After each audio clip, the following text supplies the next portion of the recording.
Friends, if you're looking for real old school laughs, you're in for a treat because we've got them right here.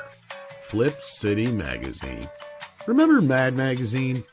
Then it went woke? Well, don't worry. Flip City has no chance of going woke. That's right. 4 times a year, you'll get an actual printed magazine full of jokes, stories, comics, and more, all about today's pop culture, entertainment, and woke politics. Flip City takes terrible entertainment trends we love to hate with hilarious parodies of Lord of the Rings, Stranger Things, The Walking Dead, Star Trek, Hunters, and more. Trust me when I say there is nothing else like Flip City on the market. So subscribe today. It will be delivered in print, or you can even get it digitally if you're one of those wacky Zoomers. Either way, follow our link and sign up today, and if you put in midnight, you get an extra 10% off. Check out Flip City Magazine today. We're gonna get a little bit crazy, wild and maybe even vulgar, if you please. It's after dark and we're gonna light it up. Got some fun in store for you, no tease. It's time for Midnight Edge. Dark, a little naughty, will hopefully make you chuckle, but we ain't trying to hurt nobody, so get ready quick on the double, cause it's time for Midnight Edge after dark. That's right, kids, it's time for the greatest live show on YouTube, Midnight's Edge After Dark. Tonight we're going to talk about Joker 2 and toxic fandom and more, so welcome to the program, kids. Smoke weed every day. We're so glad to have you here. Thank you for being here again. Share out that link. Let everybody know that we are live. Welcome to the program. We got Script Doctor with us. How you doing, Script Doctor?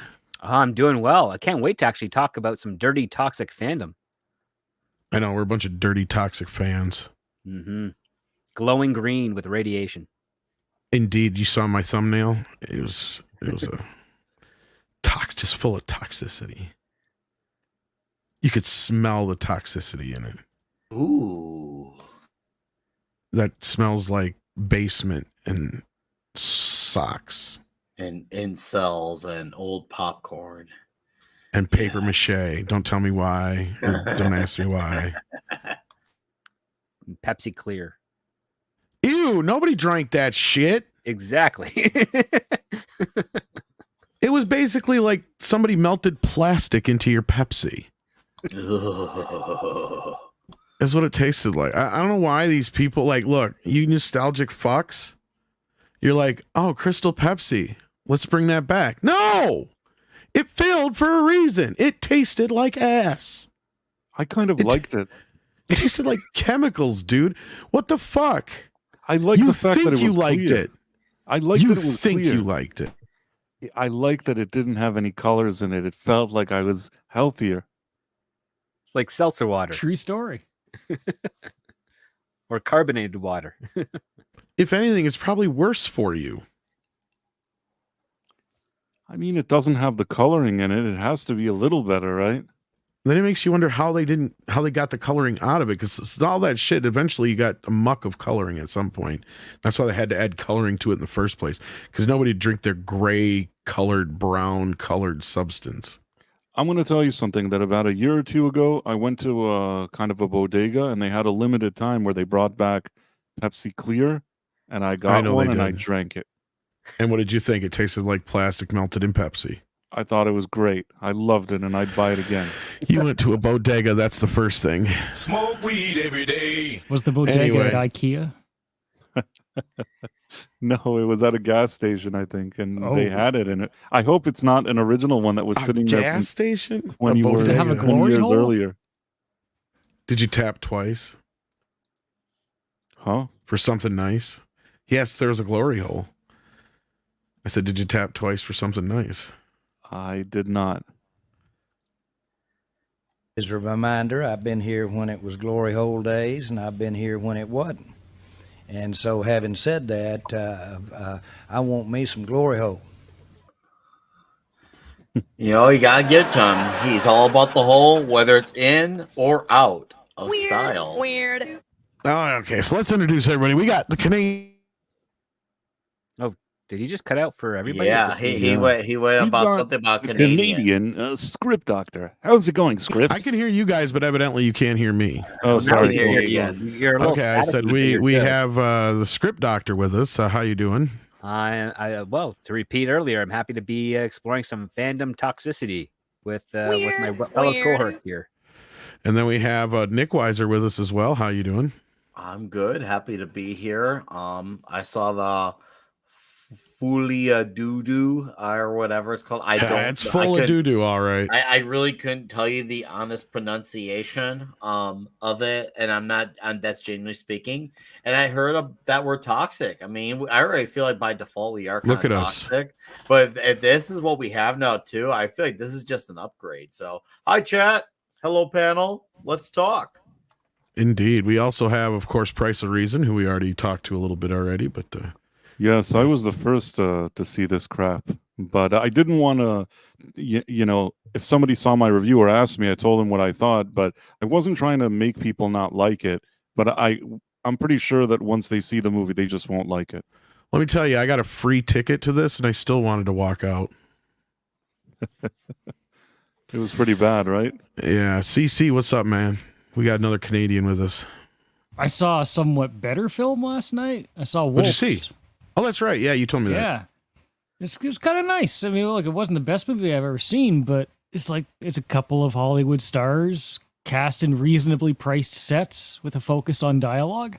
I kind of felt like I was back in old Hollywood watching movies from 20 or 30 years ago again. Yeah, You know, George it Clooney was- will do that for you. Yeah. It was a nice feeling. Brad Pitt was pretty good in it, too. I've heard. So you haven't seen it yet. So basically, CC and I have seen it. We both have pretty much the same review of it. It's not great. It's not, you know, it's like 7 out of 10 probably. Yeah, I'd give it a 7 out of 10, but Yeah. but it's pretty also good. a movie we just don't get much anymore, and that, you know, I'll take it. It's, Yeah, you it's know, just a pretty straight. I mean, if you've seen the trailer, you kind of get the movie. I mean, it's one of those movies where the trailer promises exactly what the movie is. So, I mean, yeah, I was not disappointed. Well, that's a good pathway to healing for the rest of the Hollywood studios. Yeah, there was like nothing woke in it. It didn't seem to deviate into any bullshit. My only complaint was kind of the ending. I'm sure you'll rip it to shreds, but I found myself laughing quite a bit. So, Oh, and that's not just nice. at stuff that was in the trailer either. It was like there was just some. I mean, well, it helps that these two have great chemistry, right? I mean, that's Oh the yeah, thing. absolutely. Brad Pitt and George Clooney together, and it has the same kind of tone as like a Guy Ritchie, Tarantino, you know, like Bullet Train. Like even CC said the same thing I did. It just makes you want to watch Bullet Train afterwards, you know. So if you enjoyed that kind of stuff or enjoy that kind of movies, you'll enjoy it, you know. So yeah. I think that's a good recommendation. Yeah, and again, it's one of those movies you don't really want to tell too much about it because it'll just start spoiling it because the movie is the setup, right? It's a high concept comedy, something we haven't had in a while. So right. It's an hour and 45 minutes, so it's not going to drag Yeah. on. There's a couple of parts where it slows down for a few minutes. You get a little bit of a dip, but it never really completely caves. It generally just picks back up into some more fast-paced dialogue, and it moves along, you know? Yeah. I will say I'm impressed with the discipline of an hour and 45 minutes. That's a good runtime. That's your sweet spot. Honestly, I feel like there should have been another, like, that's my only complaint is like the ending kind of feels abrupt. And you're It almost was, like, yeah. it doesn't feel like they're setting it up for a sequel necessarily, but if there is, they could if they wanted to, but it just feels more like they're paying homage to the old kind of like 70s type endings, right? Where it's kind of left ambiguous enough for the audience to go, okay, so this is what I think happened. No, I think this is what happened. You know, just kind of have that conversation. Well, I'm already down for watching this as a palate cleanser after I see Folie Deux. Oh, you'll need it. Like, you'll need it. Because we'll talk about that in a few minutes here, too, because at least a few of us have seen this thing now. God. What the fuck was, like... I I don't even think you prepared us enough, Price, for how bad this movie is. I mean, if you watched my review, Nick, you watched my review. Did it not I prepare? did. You know, I feel like your review is an accurate description of how the events in the movie played out. What you said, no, well, it was dominated by, and no, the flow of the story. I'm trying not to go into details here. That's why I'm speaking the way I'm speaking. I'd say it was pretty much an accurate depiction. Now, I'm curious to see where the opinions are going to be varied, because I could tell you didn't like it, but I also feel like you didn't think it was like the worst thing ever at the same time. It just felt like, from what I got out of what you said, just felt like it was just not an enjoyable experience for you. It's one of the most pretentious pieces of shit I've ever seen. It's a movie like that Walking Phoenix.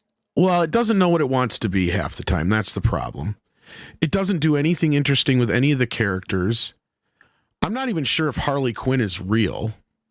I mean, the only reason I think she has to be is because everybody else talks about her, but she's not even Harley Quinn. They call her Lee. I think she was only referred to by her full name once in the movie. Once. Then I think they still changed the ending, because it's not Harley Quinzel. It was Harley Quinn something else with a Z. Quinzen or something. Was it Quinzel? Okay, it sounded like something different. Okay, maybe I was wrong. What I wanted to say is that I think I gave all the criticism, everything that you're thinking, I mentioned all of it. The only thing is that because it was a movie that people hadn't seen, and maybe some people like that kind of stuff, I didn't want to go all in and just, spoil everything or tell them why I didn't like it, like every single detail. But I think I did say that I didn't like it. And I don't know if he dropped the ball, Todd. I think he deliberately set out to make this movie. I agree. I feel like this movie. Yeah, go ahead. Sorry. Oh, I was gonna say, I watched Gary Neurotic's review, and he said something about he felt like this is a troll. I kind of disagree. I feel like Todd Phillips really wanted to make this type of movie. I feel like this was something that he truly believed would work. I mean, especially when you also look at who he's got involved. Obviously, Joaquin Phoenix does want to do stuff that involves singing. Obviously, you got Lady Gaga, obviously, who is a singer. The singing didn't even bother me that much. Oh, dude. That is the least of this movie's problems. It's awful. It's awful. Fuck the singing. Fuck the singing. The singing is the least of this movie's problems. Let's put the singing aside for a second. Fuck the singing for a second. Because you can chop all those bits out and it don't fucking matter. What I'm talking about here is this movie is actively telling you that you didn't understand the first movie if you liked it or if you felt a certain way. It's basically going along with the press. So it's actually like a step removed from what fans actually did think about what the first movie was. This movie is going along with the idea that the first movie was an incel wet dream, and Todd Phillips is trying to say, no, that's not what I was making. But it wasn't. He was making a movie about how the system doesn't help. He wasn't. And that's what this movie is doubling down on. And it's like, you dumb fuck. Now you just screwed it all up. Because there could be a decent film here, but at the end of the day, guess what? This movie shouldn't even fucking exist. The third act is one of the worst endings I've ever seen in a movie. If anything, the ending is the best part of the movie just because it fucking ends. And nothing that happens makes any fucking sense or really feeds into anything else. They give you about 3 or 4 minutes of what you really need to know about the first film. And even then, it's still convoluted. It's like, so you still didn't really answer the question. And this is what I was talking to you about the other night, Price, of what was real and what wasn't. And they even bring the chicken from the movie in the first one and then put her on her stand. Like, and the whole trial makes absolutely no fucking sense. And that's a third of the film right there. The first half just meanders in the bullshit. And that's where the music is a problem. Because if it wasn't for the music, this movie wouldn't even be a whole movie. The movie helps extend it into an actual feature length.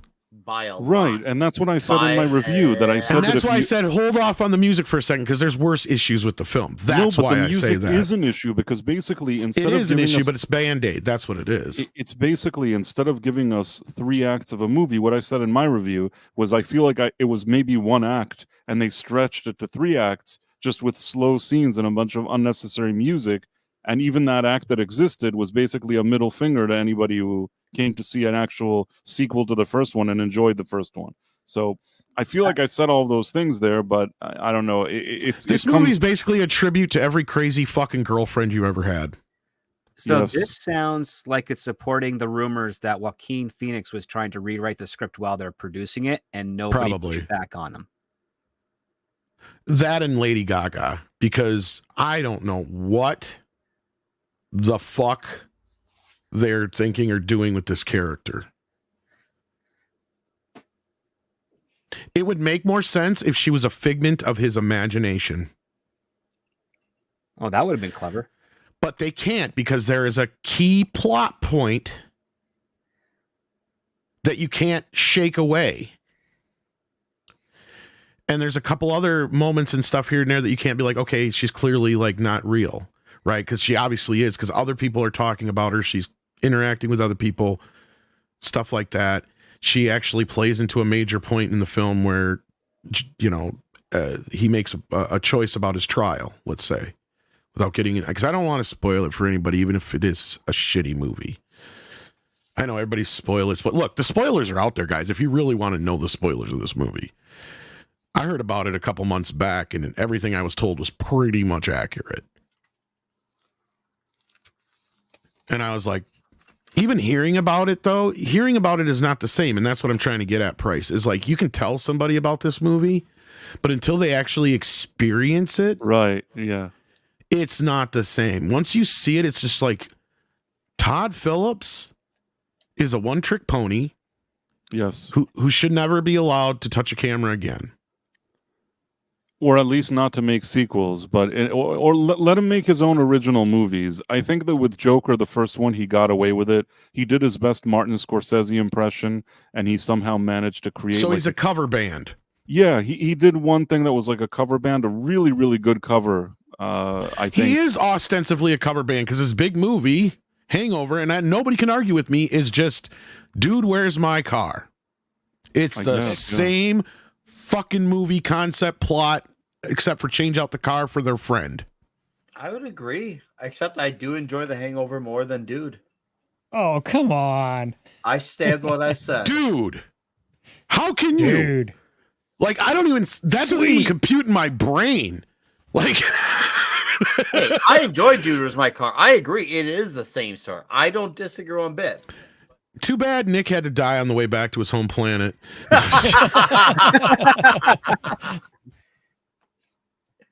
But no, I'm kidding. I'm kidding. No, I can understand that to a point.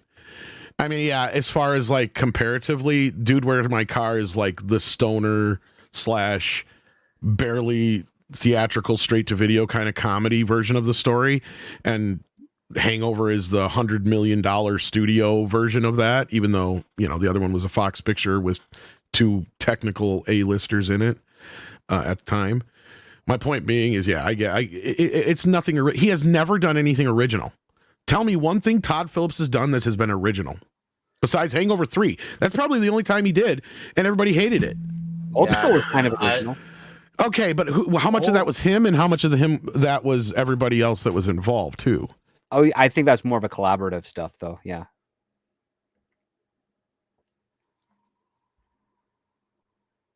I enjoy Old School. I don't know the ins and outs of who had more say in it, but as a movie, I enjoyed Old School. I haven't watched it in a long time though, so I don't know how much the jokes have aged since then.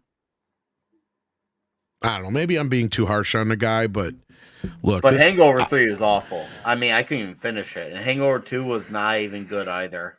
no, I couldn't stand that fucking. It I was think just, that this sequel is something that he never intended on making, and once he did, he just took made a lot of decisions here that I think he thought would make him seem very artsy, and instead they just make him look more of a con man, and like you said, a one-trick pony, a guy that doesn't have his own original ideas, and somehow between that and the rumors of Joaquin Phoenix being finicky and trying to rewrite it, this movie looks like the mess that it is, and in addition, it also comes from a negative place of giving fans a middle finger. yeah, Road Trip is probably his other big film, I guess. I liked Road Trip, but it also came on the back end of that whole fad. Right? It was like there was a dozen other movies just like it that came out before it. And as much as I enjoyed it, it was kind of It you know, helped extend the fad like almost another decade, actually. yeah. Well, yeah.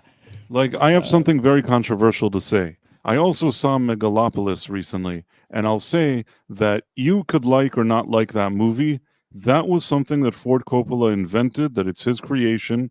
It's very, very ambitious. He swings for a lot of fences. It's an acquired taste. You may like it or you may not like it, but I have more respect for him, at least, that he did something based on the vision of what he wanted, as opposed to Todd Phillips, which just feels like he thought it would seem artsy, and it's not even his property.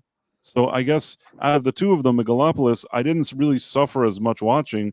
I actually saw some silver linings there, whereas Joker 2 really annoyed me. Yeah, and I can understand that. I mean, I really can. So, because I was seeing people saying like, oh, even somebody that I respect was saying something. I don't want to name names, but somebody in a video was saying, oh, Megalopolis is the worst thing since Madam Web. I don't think it is. I think that Megalopolis at least had actors that knew how to act and a director who I think knows how to direct. It's just that he went for something that was very much in his own mind, and I don't know if he conveyed his ideas well enough, but I didn't think that it was Madam Web. I would compare Joker to Madam Web. It's still better than Madam Web, but I mean, I would sooner compare Joker 2 to Madam Web than Megalopolis. yeah, I can see that. And and even that's the thing with me and Megalopolis is like, look, I'd rather see, and I said the exact same thing basically. I'd rather see a director try and fail than do something clearly, easy. And in a way, I kind of feel this is easy. Yeah, sex HBK. But what is there to spoil, guys? I mean, really, outside of the ending of the movie, there's nothing really much to spoil. Not a lot happens. That's what I was saying, is this movie is just a bunch of padding. Whatever you see, technically are. Like, that's the thing, like, right? It's just get to the next song scenes. Well, some can be nailed really well. Like, I think John Waters does musicals really well for film. But yeah, and Alan Menken and Howard Ashman always did okay. Like, even Little Shop of Horrors moves along the story. Yep. Most of their Disney stuff does. Shit like that. Well, with the Disney, they actually they have very disciplined amount of songs. Like, it's not that's true. A lot, right? So, and this one here, what was the rumor that we heard? Like 25 songs.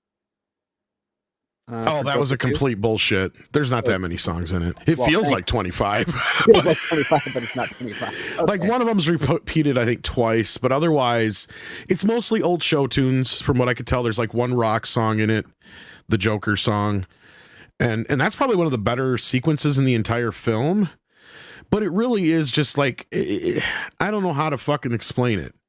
It's just one of those things where I'm just like at a loss to understand like why Todd would even do this movie this way, because it really is just feeding into what the critics would want and not what any of the fans would want or anybody who even understood or got his first movie would really need. Because if you've already understood the first movie, you don't need to see this fucking movie. There's nothing for you to gain from it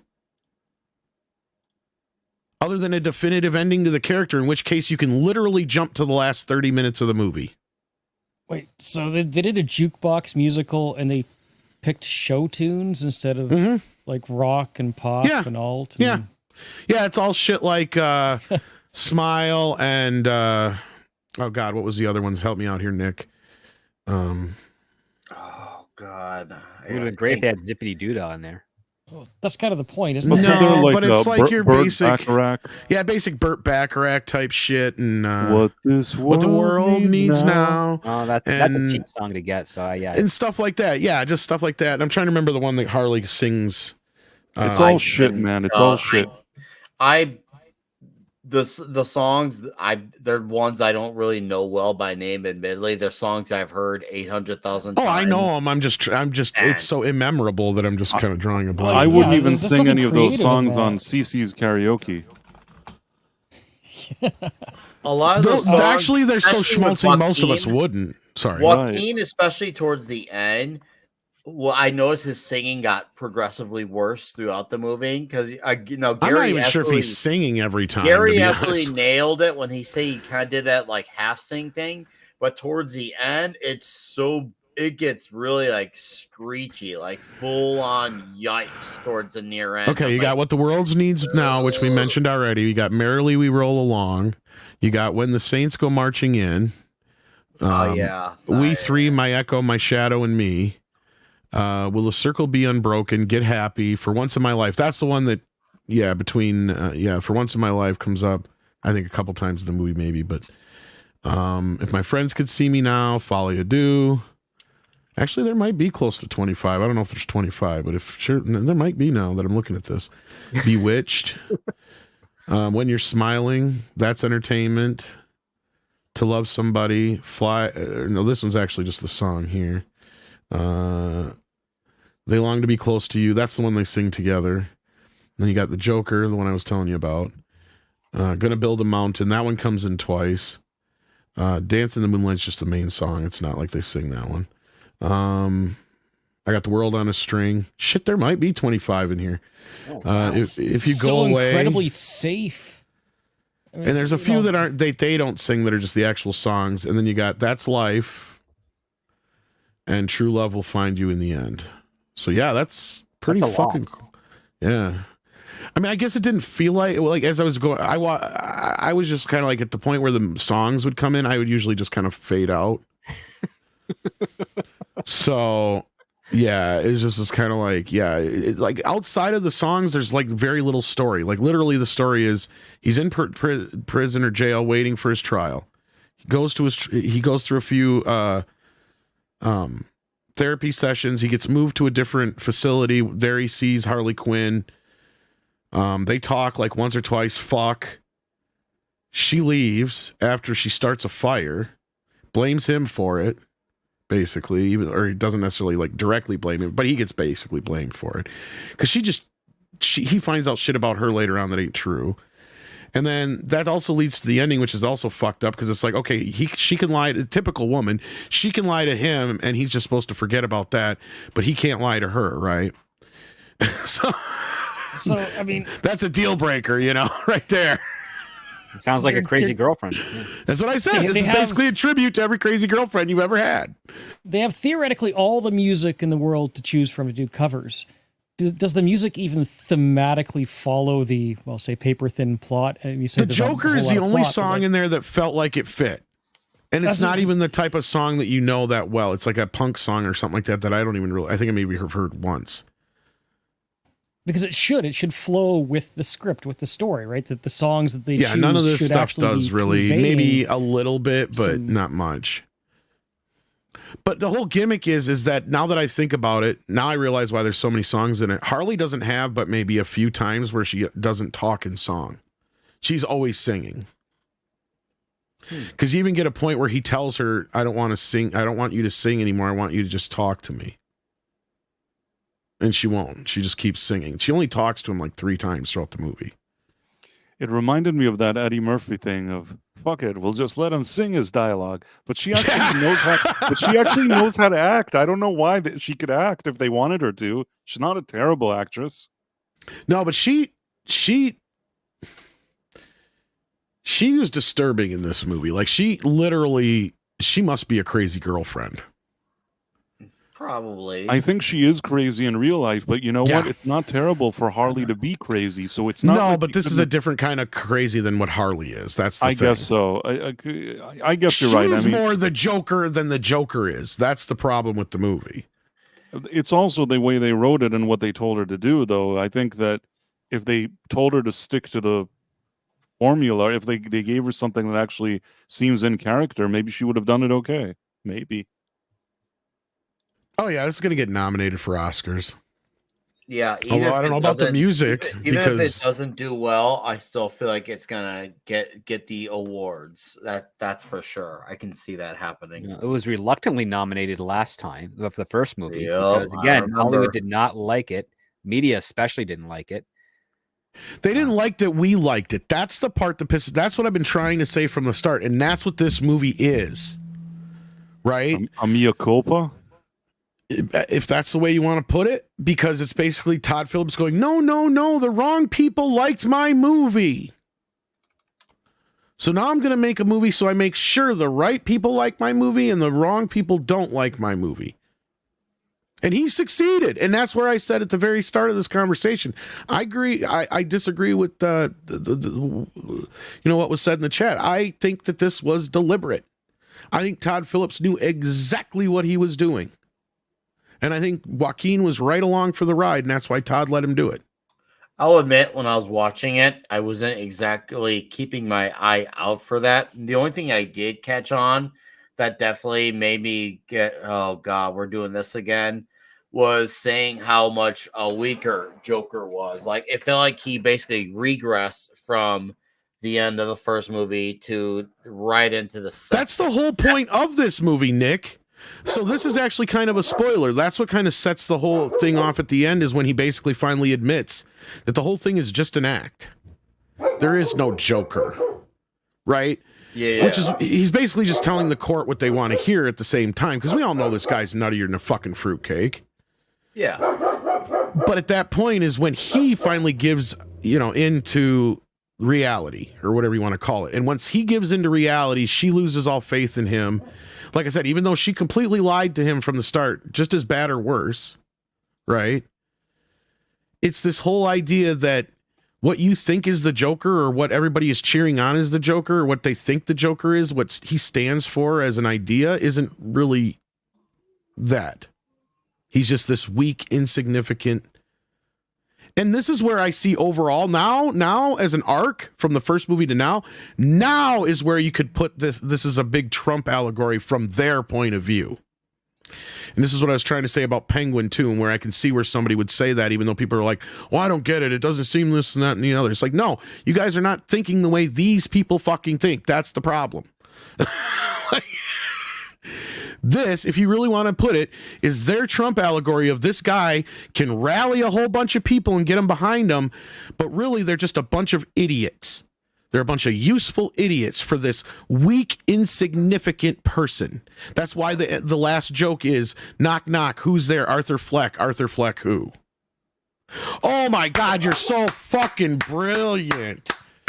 Bravo. And if you didn't throw up a little script doctor from that, then yeah. I'm pretty disappointed by that. Yeah. What did he answer when he said Arthur Fleck who? There is no answer. That is the answer. That's the joke. Arthur Fleck is a fucking nobody. Arthur Fleck who? Exactly. See, like, it's like, do you not really get what the Joker is all about? Is that it doesn't fucking matter who he was. It's what he stands for now, and that everything is a fucking joke. Yeah, and it's not even played as to a point where Arthur Fleck has, quote unquote, died and has been replaced by the Joker who shot Robert De Niro in the first movie. Which is what I thought the cartoon was saying in the beginning. Oh, okay. But which that it ends should up have not been. being the continuing thread from that part. No, he basically admits that he wanted to live in this fantasy world and he created it.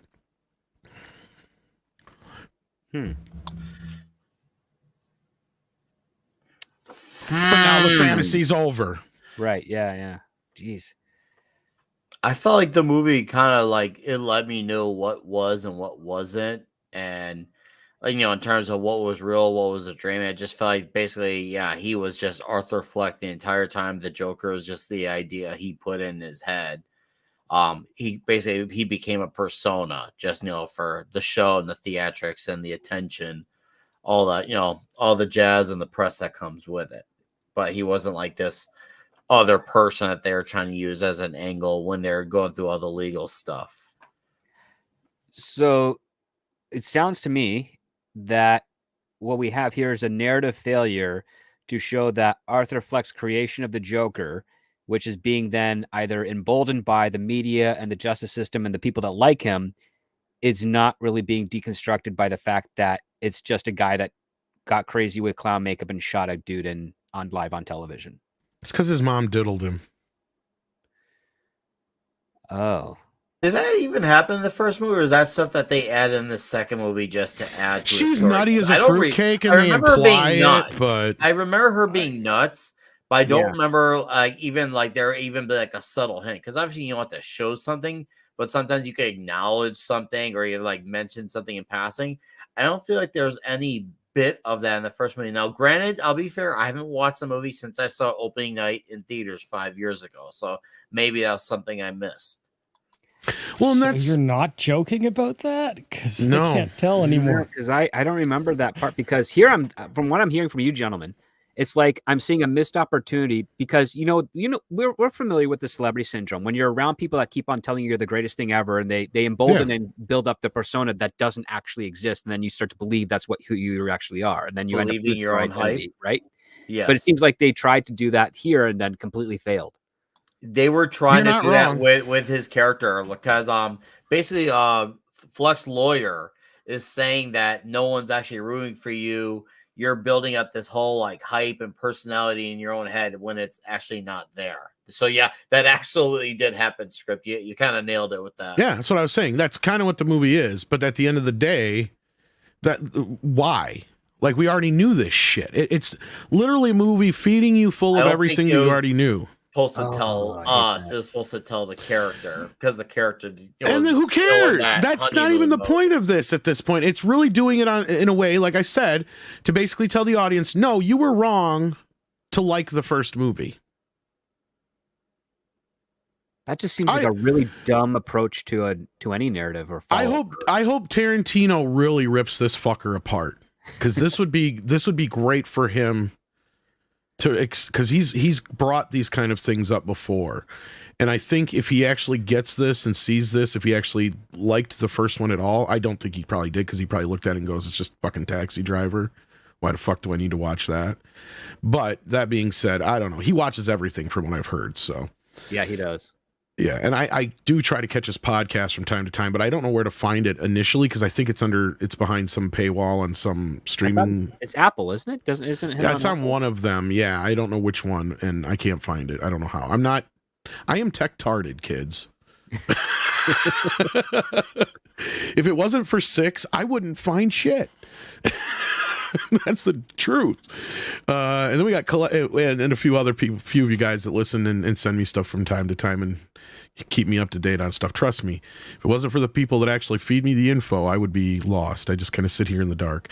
But thank you so much, guys, for sending in some super chats. That does help pay for all the bills around here.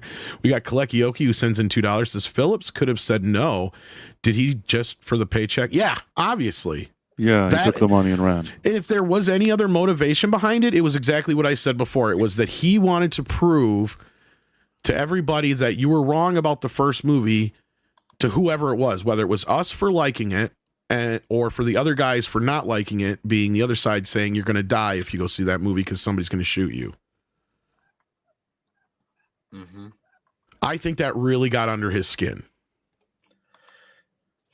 Yeah, I remember when that whole narrative was going around. I remember thinking at the time, saying, "Man, this seems like BS." And people were, "How could you say that?" I was like, "Just listen to this crap. You actually believe this?" And people actually believe this.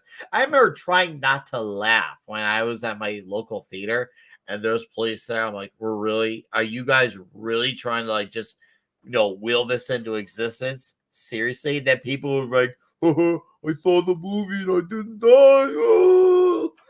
Well, I think the trick is that people did believe it for a while, but after 5 or 10 years of the same shtick, people kind of start to figure it out more and more. Oh, yeah, boy. And I was I guess, red pilled then. I was just like, this seems silly. I think that also another thing happened. If you remember, he was criticizing Hollywood for a minute. He said that he can't do comedy anymore because everybody gets offended. Then he made this movie, and everybody was kind of telling people not to see it if they're incels because they're going to see incels or whatever it is. And then I think that at this point, maybe he just thought to himself, how do I kind of do a reverse here and really show Hollywood that I want to, kiss ass and shit. That's what I'm saying. Yeah, and that's, I guess, what he did here. Because obviously his first movie, in regards of how you feel about it, we all know each other's thoughts on it. It made $1 billion and it was super profitable at the box office. Why would he have to be worrying about stuff like that? Because it's in his DNA. Because all these people, they can't help it. They still want the approval of the establishment, the Hollywood establishment. They want to feel that they're in the mix and still get invited to cocktail parties. He's an where they Oscar can- nut. You got to remember, Right. Phillips is an Oscar nut. He's already gotten a taste of that shit. Right. You know?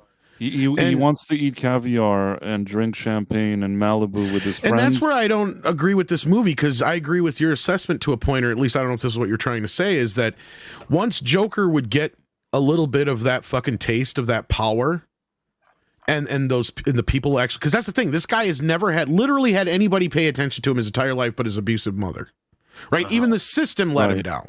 That's the whole point of the first movie, right? And that's kind of their defense for the second film. But at the end, and this is what makes no sense to me, is like, why didn't they just have him embrace that? Because that's what the Joker would fucking do. That's what somebody who's crazy would do. And if you watch the end of the first movie, he seems to suddenly get a rush from the fact that he did that Yeah. and everybody's cheering. So I understand in the movie that the next stage is he starts becoming intoxicated by this wonderful power that everybody's saying he's great, and he can just act as nutty as he pleases, and they're all going to cheer him on. Exactly. And that's what I thought, okay, well, now I don't want a sequel, but if you insist on one, now show how he really gives into that, to the lust for, you know, power and into all of his craziness. Instead, we got him simping, acting like a loser wimp, singing songs and acting like a jerk off. Yeah, basically it should have been what happens when power meets crazy.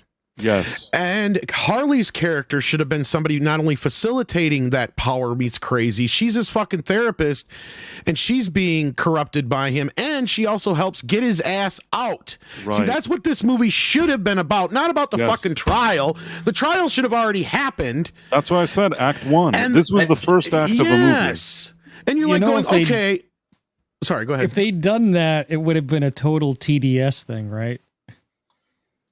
It already kind of is, and that's what I was getting at, is where people, if you really step back and look at it, and again, I haven't seen Penguin, so I can't speak to that necessarily, but this is where I seen in one review where people are like, well, I don't see how it could be a Trump allegory. It's like, well, I can, if you think about who it's coming from.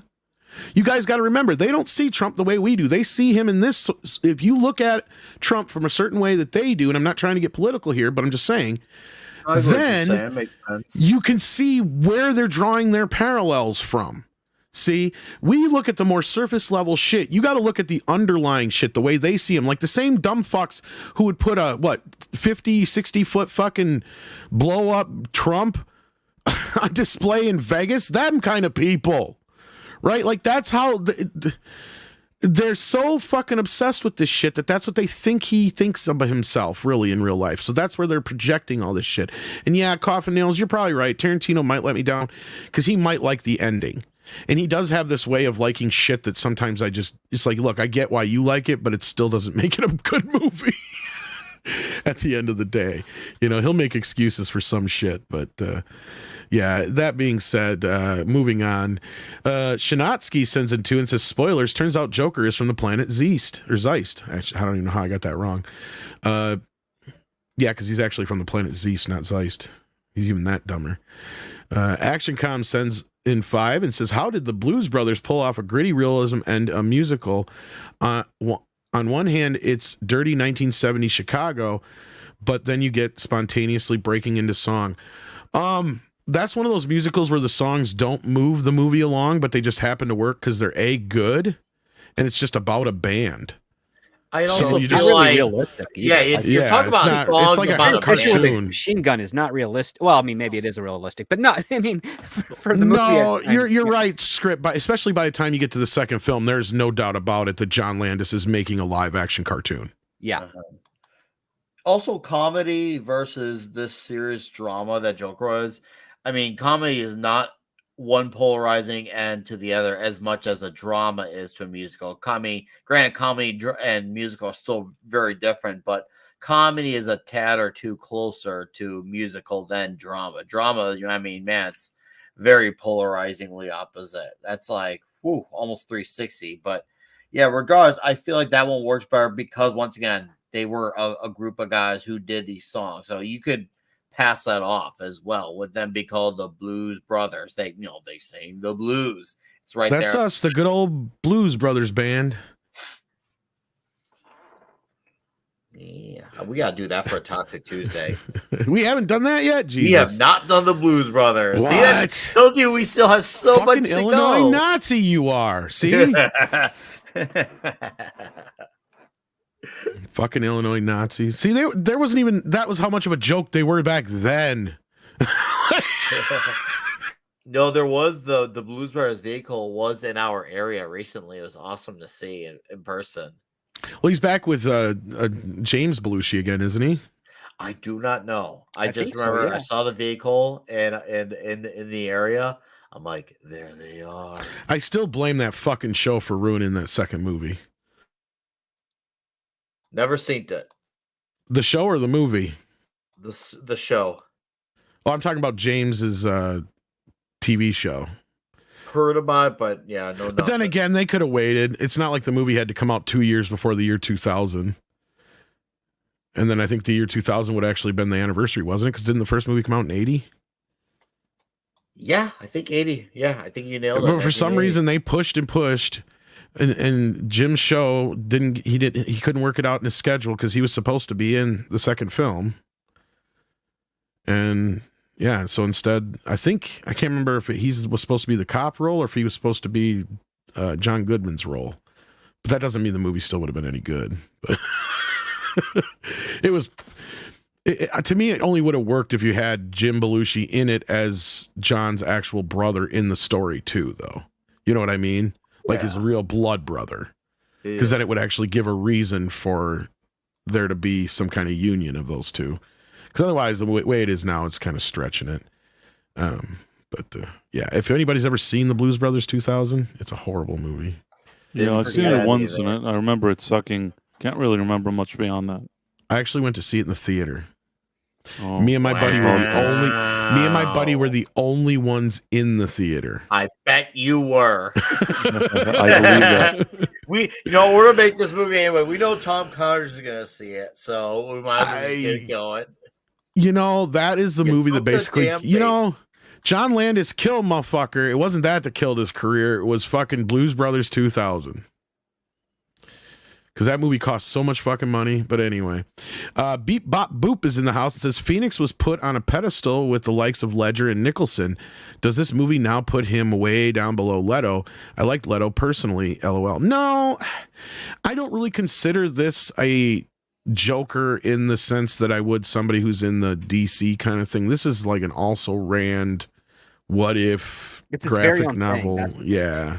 Also, I have to be fair that when I watched the movie, some of the only bright spots were that Joaquin Phoenix is a good actor, and he did stuff that was somewhat interesting, but then after a second, somebody starts singing, or you just realize you watched a scene that's dumb and didn't even need to be there. But I think that his acting is still good.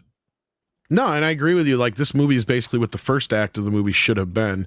Because then, like I said, you got to switch out certain roles, but then you get him out of, that's the whole point that I think would have really rocked this thing to a whole nother level, is if he would have gotten off, right?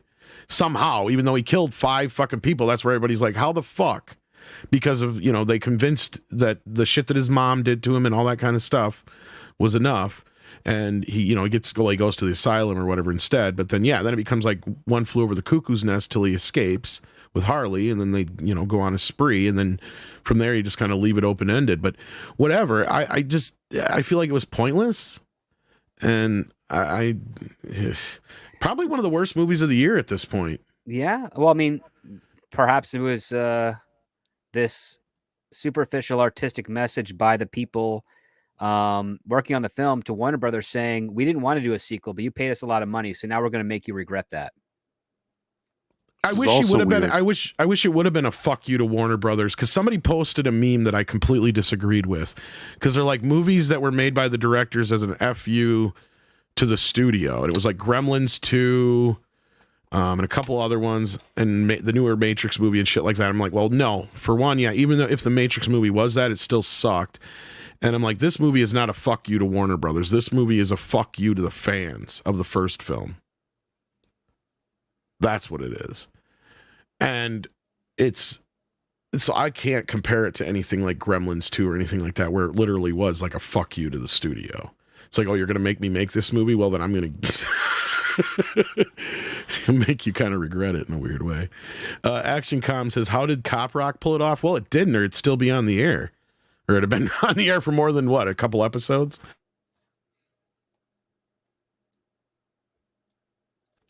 Yeah, that's about it. But we actually had some more exciting news to talk about besides Joker. I didn't even expect to talk about Joker that fucking long.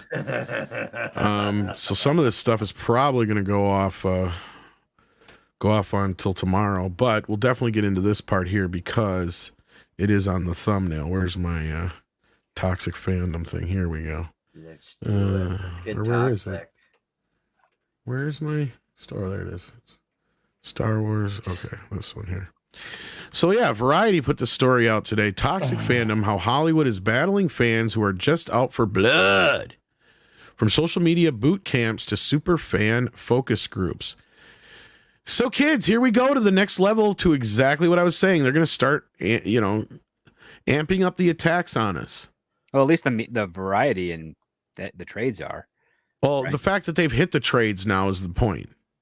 Because before it was just a few people online and a few other YouTubers. Mm-hmm. Now it's actually, like the rewriting Ripley shit. Now it's actually Variety and stuff. They barely make a lip in anything. Like they were dormant for 3 years before they started trying to start up again. So yeah, no, this is actually reputable to a degree trade, making such an interesting. Reputable as toilet paper, yes. Yeah. I mean, yeah, but in the sense that it's also been around for over 50 years. No, you're right. You're right. Yeah. Listen, even Forbes, as much as I laugh at it, it's something that's been around for a long time. And people used to take it seriously. So yes, as a trade, this used to be considered like the real deal. So this is basically us making the mainstream. This is like when J.J. Abrams mentioned the Fandom Menace. Right. And the other part too is you also have to consider a lot of the Variety, Forbes, most of those magazines, they don't have in-house writers anymore. It's all freelance. Yep, that's true. I've heard that before. So their quality control is they just bought the article because they need to fill. Whoops. I was going to say Adam B. Very is somebody who I know we've read a lot of stories from. So I think he's had a long relationship with them, 5 years, I think. Almost. At least. So let's read this because this clearly has to do with us, guys. On August 28th, Amanda Stenberg, the lead of the Star Wars series The Acolyte, posted an 8.5-minute video to her Instagram stories about Lucasfilm's abrupt decision not to pick up the show for a second season, just a month after the season 1 finale streamed on Disney+. It's a huge shock. It's not a huge shock for me, Stenberg said. Stenberg, I don't know why I said Steinberg.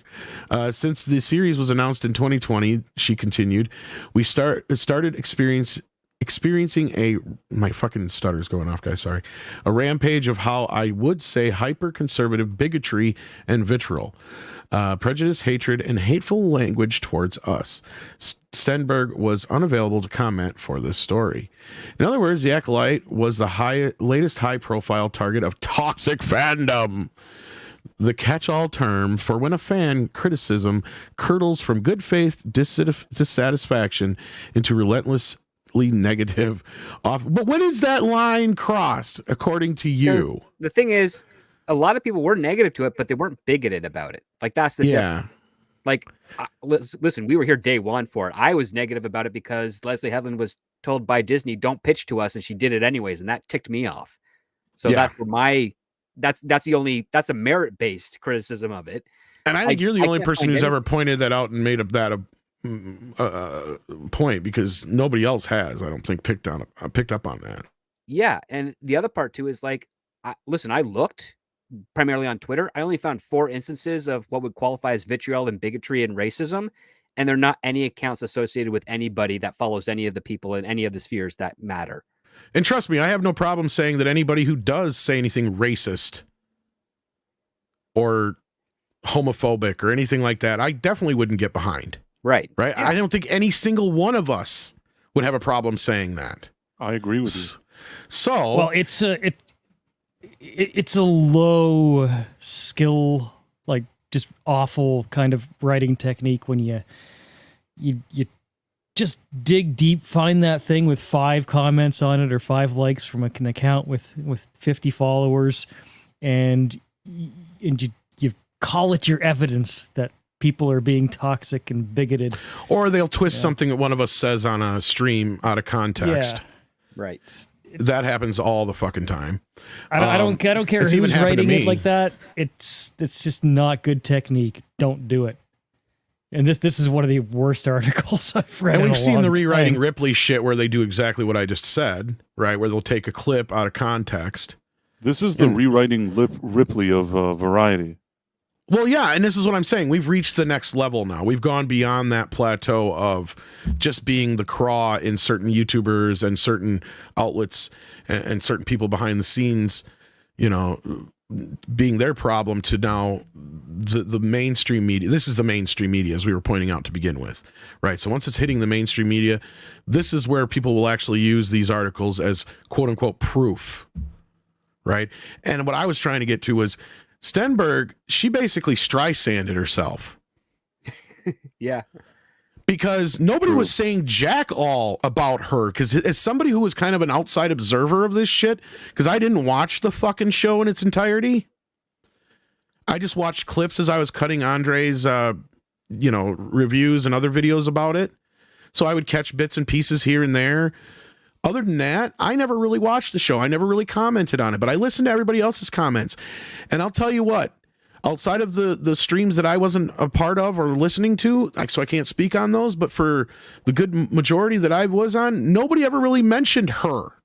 The only time she was brought up was that her acting was kind of dull because nobody could tell between the two twins who she was being. Right, and it's true. That's legitimate criticism. But I didn't have anything personal against her. Exactly. If That's the somebody's only not a thing I great ever heard actor- anybody say. If somebody's not acting great on a show that they're the lead of, saying that they're not a great actress or that you don't like their acting doesn't make you a Nistonophobe. That was just really just like saying water is wet, really. If somebody wanted to defend her, they could have said maybe they didn't give her good material, although there's nothing she did that really gave me the Plenty of impression people that she was said gonna- that too, Price. Yeah. That's the other thing, Yeah. is a lot of people backed it up with that. Like, they didn't even blame her. They're like, maybe it was the direction. Maybe it was the material she was given. I was I don't Maybe it know. was hesitant a too. bad take that was used as the final edit because of other variables. We don't know. Yeah. I was hesitant about it, and I didn't flat out throw her under the bus. I mean, I certainly did streams and stuff, and I was sitting there laughing at the show, but I really thought it was a bad show. It was hilariously bad. I mean, if I can't sit on a live stream and sit there and just say that it's hilariously bad, then I don't know. I mean, isn't that something that I'm allowed to do?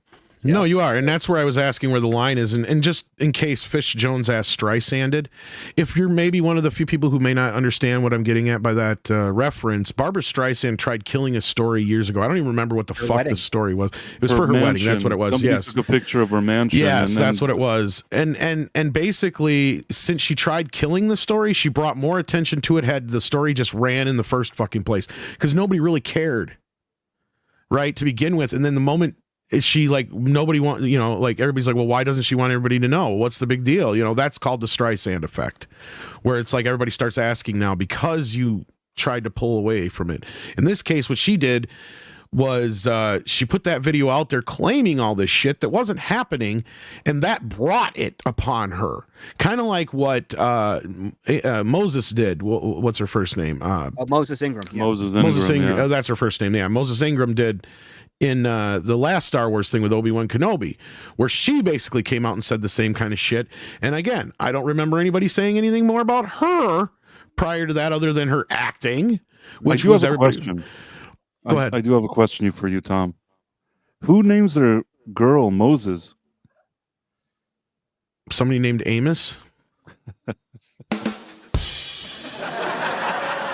No, but seriously, that's not a name for Only a a girl. few people will get that joke. But anyway, no, it's not. I don't All right, understand that. I'll leave you alone now. Continue. No, I mean, Mo, I've heard, is a more recent name for girls. I don't know where it comes from, but it's like Marissa. Monique, or It's Marissa, Monique, stuff like that, maybe. But like, yeah, Moses. Where the fuck? Moses.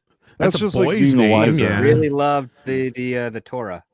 I guess. I don't think that's where it came from, but yeah, okay.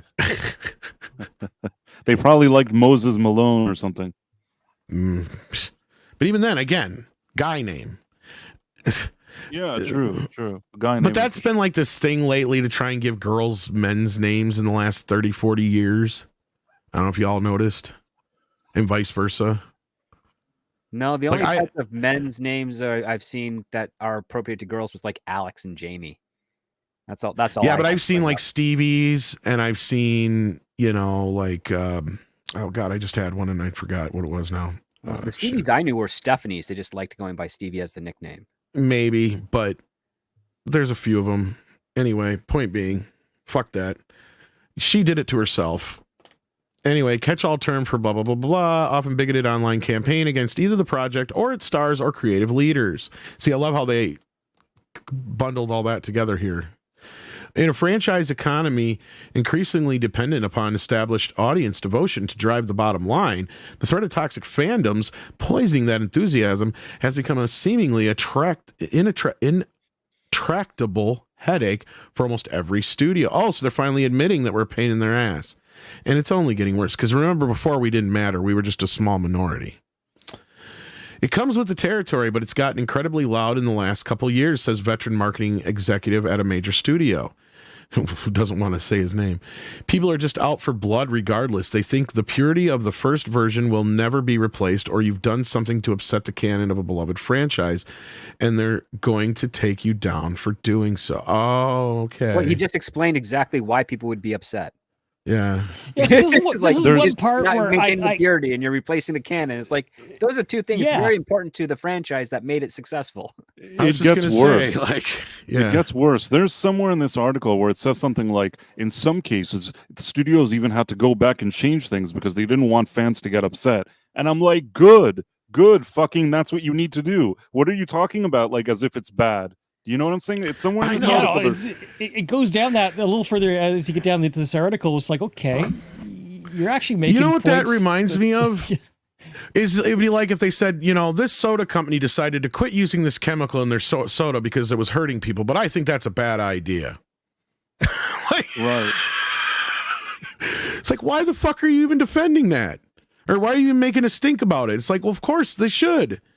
It's the same thing when I've heard about people, like, they've come to me about certain things when I gripe about Blu-rays and shit, where they'll literally say, if you guys just don't accept and be happy about certain things that we're getting, because trust me, this is a dead industry, and if we aren't happy with what we're getting, we're not going to get it anymore. If all we do is gripe, they aren't listening to us anyway. It's like, well, which is it? You just told me they weren't listening to us, but if all we do is gripe, they're not going to give us anything anymore. So which is it?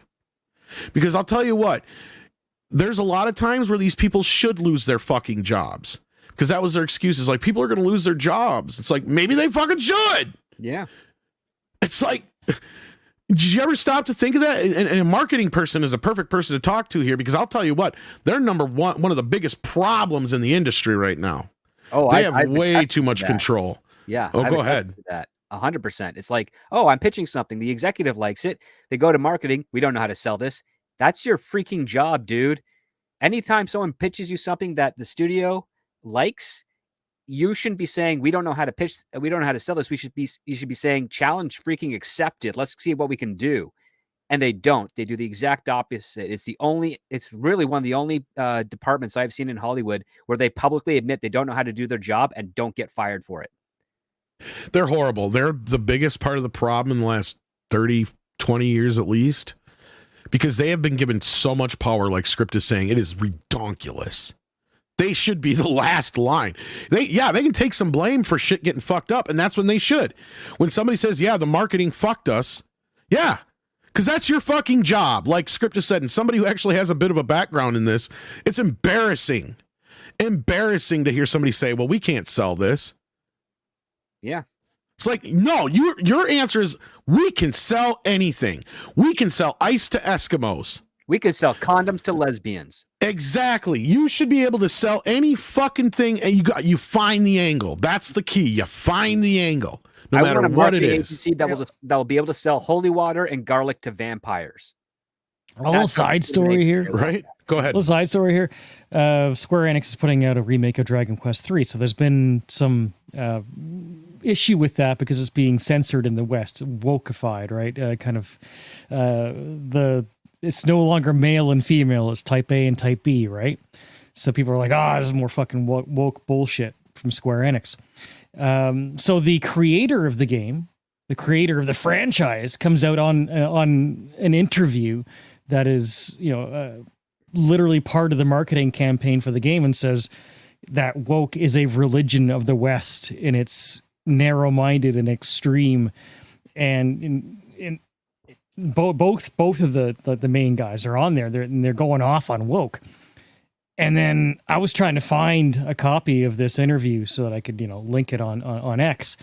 And suddenly these accounts are banned or it's been removed. It's being scrubbed from the internet because I guess, the company was like, hey, we can't have this. That's not good. Get this out, delete it, erase it from history, But but in reality, it was a fantastic marketing campaign because people had a major issue with this game or this product for that, for being censored. And then you have the creator of the franchise and lead developer of the game saying, you know what, this was not our intention. It was forced upon us. It was, it was demanded by certain parties that we disagree with. And suddenly everyone's really positive about it. And they're like, yeah, this is great. Now we're more interested in it. And then the company's like, no, delete it. Get rid of it. We don't want that kind of press. The press that was going to sell you more copies? Yeah. So let's keep going here with this article, if you can call it that. Sometimes toxic fandom behave reactively. A House of Dragon episode featuring 2 female characters kissing and an episode of Last of Us focusing on a gay couple were both review bombed. Were they? Okay, so I don't think they're they combining 2 things here. I don't ever remember anybody saying shit all about House of Dragon, not once. Yeah, no House of Dragon. No. I've heard some stuff about Last of Us, but not on The House Last of Dragon. Us, yes, and that's where I was bringing up. Yeah, now they're clumping together 2 things here on purpose. Even The Last of Us, relatively speaking, I don't think that I heard people. That was the only completely- episode that people got upset about. Yeah, because it deviated from the rest of the fucking show. Right, but even that, I didn't feel like it was the same as hating the Acolyte. It was No, for again, a week. A few people didn't like it. A few people said it was okay, and everybody moved on. I didn't think that. It wasn't a big deal, and it was kind of an off episode too, right? It was. Right. It didn't. That was my really- point. Is I didn't remember anybody really bitching about the gay aspect. They brought that up as a point. Like, of course, that's what it is. But they were griping more about how it was just this side quest fucking episode, basically, that didn't really have anything to do with the rest of the show, was my understanding. Right. I didn't watch it, remember. so- I was it the Critical Drinker who reviewed the show? They said that in isolation, that episode, is a well-written episode. The only issue is it has nothing to do with the rest of the story. Yeah, that's what I was saying. And and for all you know, maybe it is a well-written episode. But that's one of the biggest issues is not that these even ideas exist. It's that they feel like they had this need that they have to put it in every single thing possible. It's absolutely nuts. Well, not just Even gay men who this is not the world that reflects outside your window. It's basically just their way of saying this is the world that represents New York City or Los Angeles. Well, and that's exactly my biggest problem with all this shit, Nick, is that they sit there and they act like they're doing this for a specific group of people when it's not. It's really to do it against us. Because if they really were making something for the gay community or for the black community or for the Hispanic community, whatever, insert your fucking whatever community here, then it wouldn't fucking matter. They would just make the things like they had been making for the last 30, 40 years. Right? No, what they want to do is inundate everything, and they want to push this in. And this is the same shit we talked about time and time again, right?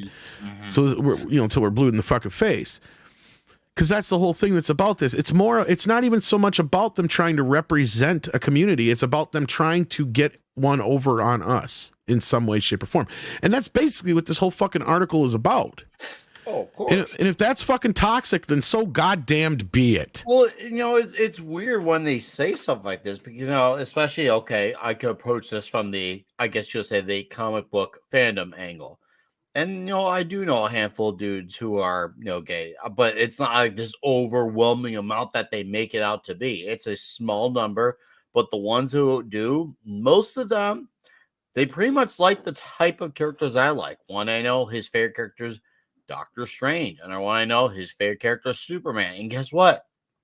That dude loves Superman as he is. Truth, justice, American way, married to Lois Lane. He's not begging for them to change Superman to reflect how he looks and acts and to make him feel seen by him being with a man. He just likes Superman the way he is. Like, do they really feel like every gay man out there just likes and acts and thinks the same exact way? Like, are you really look at them like they're a bunch of NPCs? Like, they have personality traits too, and a lot of them have their own individual traits as well, to things that they like. Well, But we inexperienced bunch people. them all up in one umbrella. Like, no, they all like and think exactly on every single thing ever. Go on, script. No, they're painting it with a broad brush, just like Yes. how old Hollywood, to a degree, tried to paint every ethnicity with a broad brush. Because I've worked in Hollywood. I still work in Hollywood. I have a lot of gay friends in Hollywood. They echo very similar sentiments to what your friends do, Nick. And that's just the case. They like things that they are, but you always have a couple in the batch that say they're kind of vacuous people, and they want to push their own sentiments, their own things. And I've seen that even in other communities. I've especially seen it from a couple of people from the West Indy area, where they try to paint with these broad brushes. And I'm like, why would you do that? Like, we all know other people from all different walks of life. They all have their different perspectives. They'll have their different things. Why are you trying to, fabricate a stereotype? Or why are you trying to embolden a stereotype that, has already been debunked? I can't really understand that aspect. But, luckily, some of the people that are behaving that way, especially in the writers' sphere of things over at the WGA and also in the Indies, they're not getting hired. So, they either have to break that habit and put out some good work, or start thinking about getting another job. Gay men love toxic men too, when they're being full of masculinity and throwing one-liners and beating the shit out of bad guys too. They also like beautiful women and big breasts. I mean, they do. Like, that's it. All right, What's wrong with that? I'm a little glass half full here. I think we're moving to the other side of all this bullshit. In the article, as you get a little further down, it actually kind of inadvertently maybe actually shows that we're getting to the other side of it, right? We are. I'm just very worried that there's a lot of momentum as that pendulum swings, that we're going to go too far to the other side too quick. Like, that's always the only possibility. thing I'm That's very always how worried it goes, right? I mean, Yeah. it's inevitable. I just hope it doesn't go much farther than like Rambo. Okay, like Reagan Rambo's era. I'll take Well, it. what I mean is like the Reagan era, right? Like that's about where the pendulum needs to be. Where that was basically one of the last times we were probably in the middle, where you had stuff for both sides, and both sides could equally enjoy both. Because there really wasn't sides. It didn't feel like in the 80s. It just felt like there was us. There was America. There's And also empathy too, because of the AIDS Yeah. issue. That's the same. Well, there was time, that right? too. Yeah. And not only that, but like, I mean, just for an example, like with the whole Rambo thing, sure, some people would say he was a conservative wet dream, but it didn't fucking matter. People didn't pay attention to that kind of shit because people didn't give a shit about what the fucking media said about a movie. They barely gave a shit about what Siskel and Ebert and Gene Shalit said about a fucking movie. I mean, and the irony aspect of that, I remember kind of vividly, especially in film school, when talking about First Blood. Remember, conservatism in that era was a bit more pro-government than, it is today, because it was like, oh, you got to obey the law and order. That's a conservative value. And when you see, the law and order abusing, John Rambo, it's like, well, that doesn't fit the normal conservative. That doesn't even fit Agreed. liberals' ideology. That's just abuse of power. And that's what people were able to recognize at that point. How we've gotten so far off the course. I mean, you need smarter men than me to look into Well, that. they usually ignore First Blood because First Blood is a bit more left-leaning if you think about it, because the whole point of it, especially at the end, is when Rambo has his big speech about, over there he was in charge of millions of dollars worth of equipment, and over here he can't even keep a job parking fucking cars. Right. Like, and it was one of the How is first that movies. Liberty? Right. Yeah. I remember. Yeah, to really, really kind of shine a light on PTSD and all that kind of stuff. But anyway, that being said, Rambo 2 was the one that everybody was like, oh, this is a Reagan wet dream, because, the whole point was, do we get to win this time? Well, that's up to you, Rambo. That's up to you. I'm going to blow the fuck out of them Russians. Yo.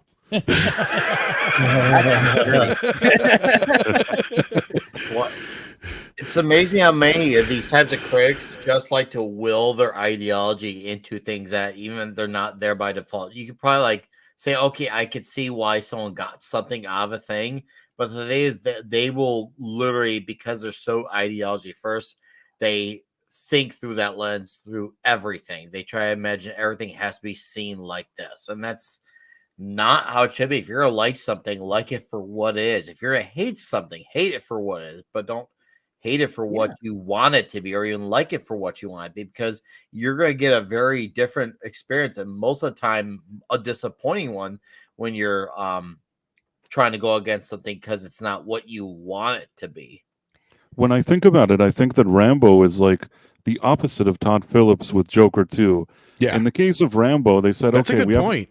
we have to make a sequel. So they said, well, we already kind of showed and explained that he's a good soldier and why he has all these issues. Now let's give him a chance to go back in action. So at least him doing all of that kind of makes sense, and it's not a betrayal of the character. Or You had a whole generation of men too at that time that were like right along with Rambo. Not only were they there, they wanted a second shot at that war. Some of them still had buddies that were still over there.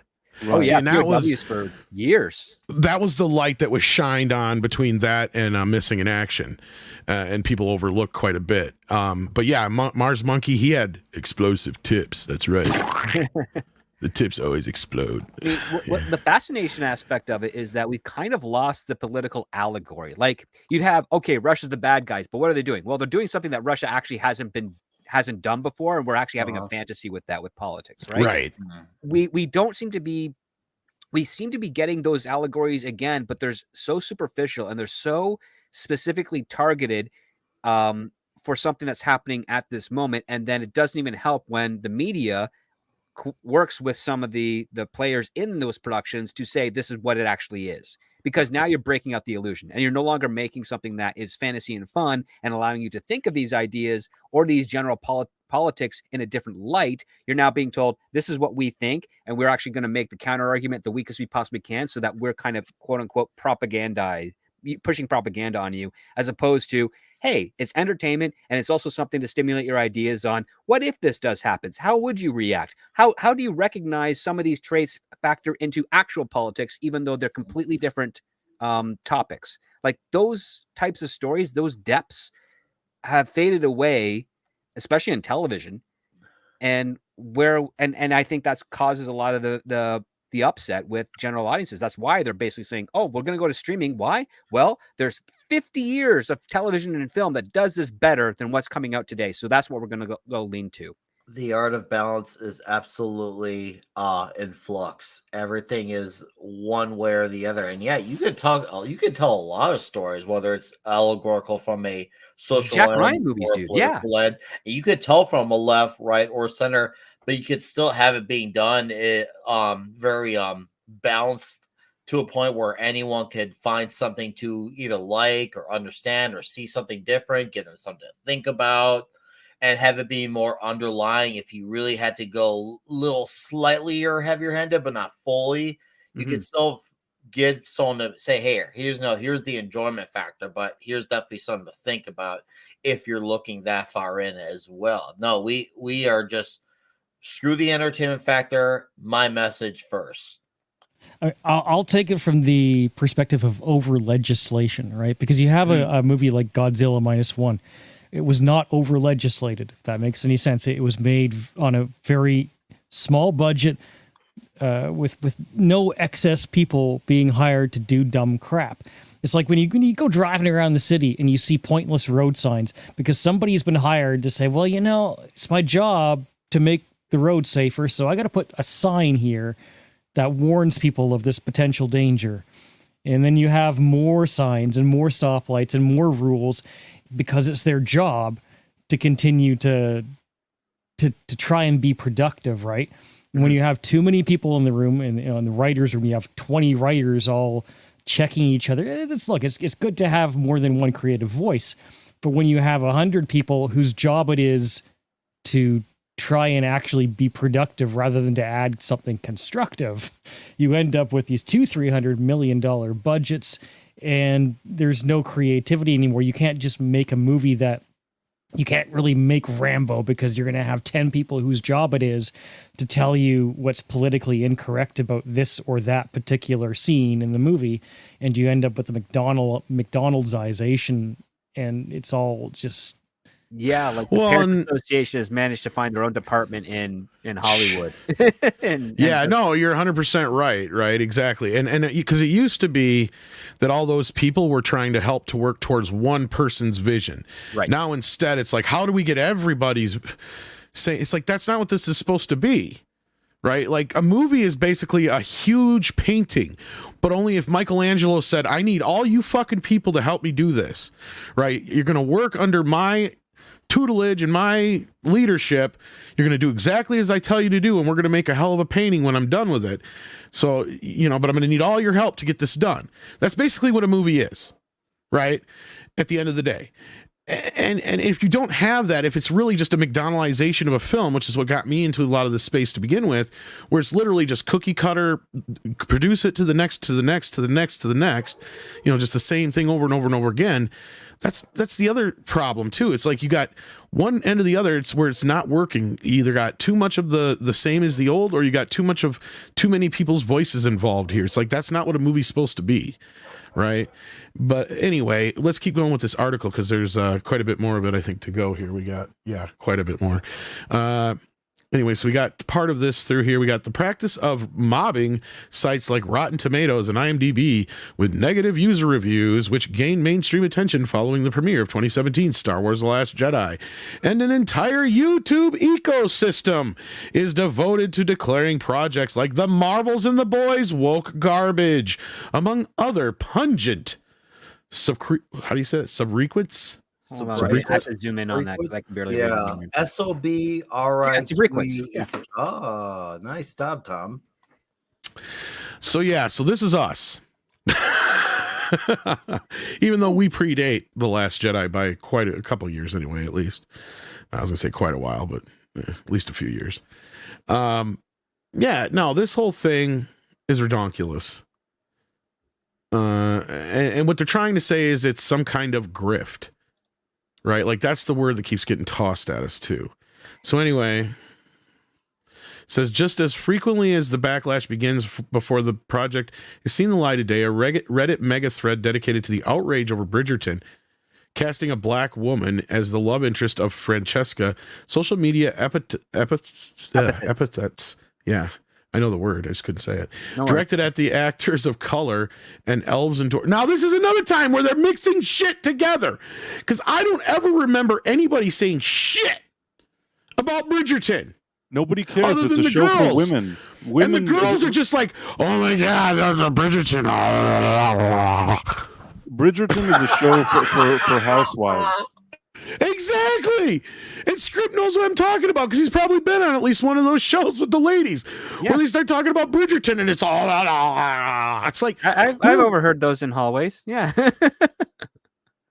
There's only one thing I have a confession that once, I don't know what happened, somebody announced that I think that for season 4 they're going to add an Asian cast member to Bridgerton, and then I replied, and I was an innocent response. I just said that I didn't know that there was so much diversity in England during the 1800s. Right. And everybody started getting annoyed at me. It was I don't think anybody gives a shit. No, it's a costume fucking. It's a costume fucking Harlequin romance fucking soap opera. Right. Yeah, right? It isn't. Like, it isn't historically accurate, though. It's not accurate. Only Asian in Britain. That can make sense, and you can actually have fun with that. But to try and assume that there's a whole community of Asians in the UK, it only exists to get women wet. Like there's right. no other. It's women porn. Right. It's housewife porn. It's like Skinamax for women. It is.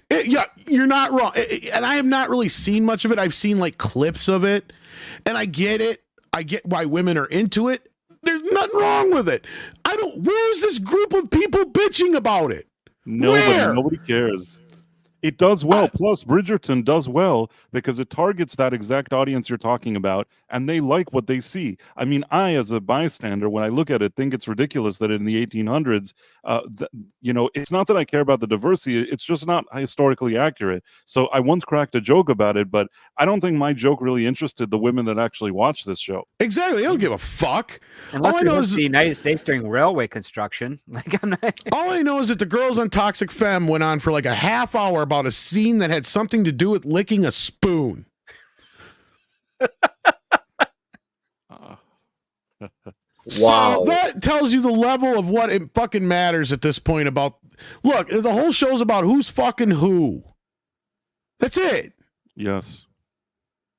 It is a housewives fucking fantasy shit. Just You know what? If it's not historically accurate in any way, shape, or form, and nobody cares if it is, hire I don't all think the anybody diversity expects you it want. to be.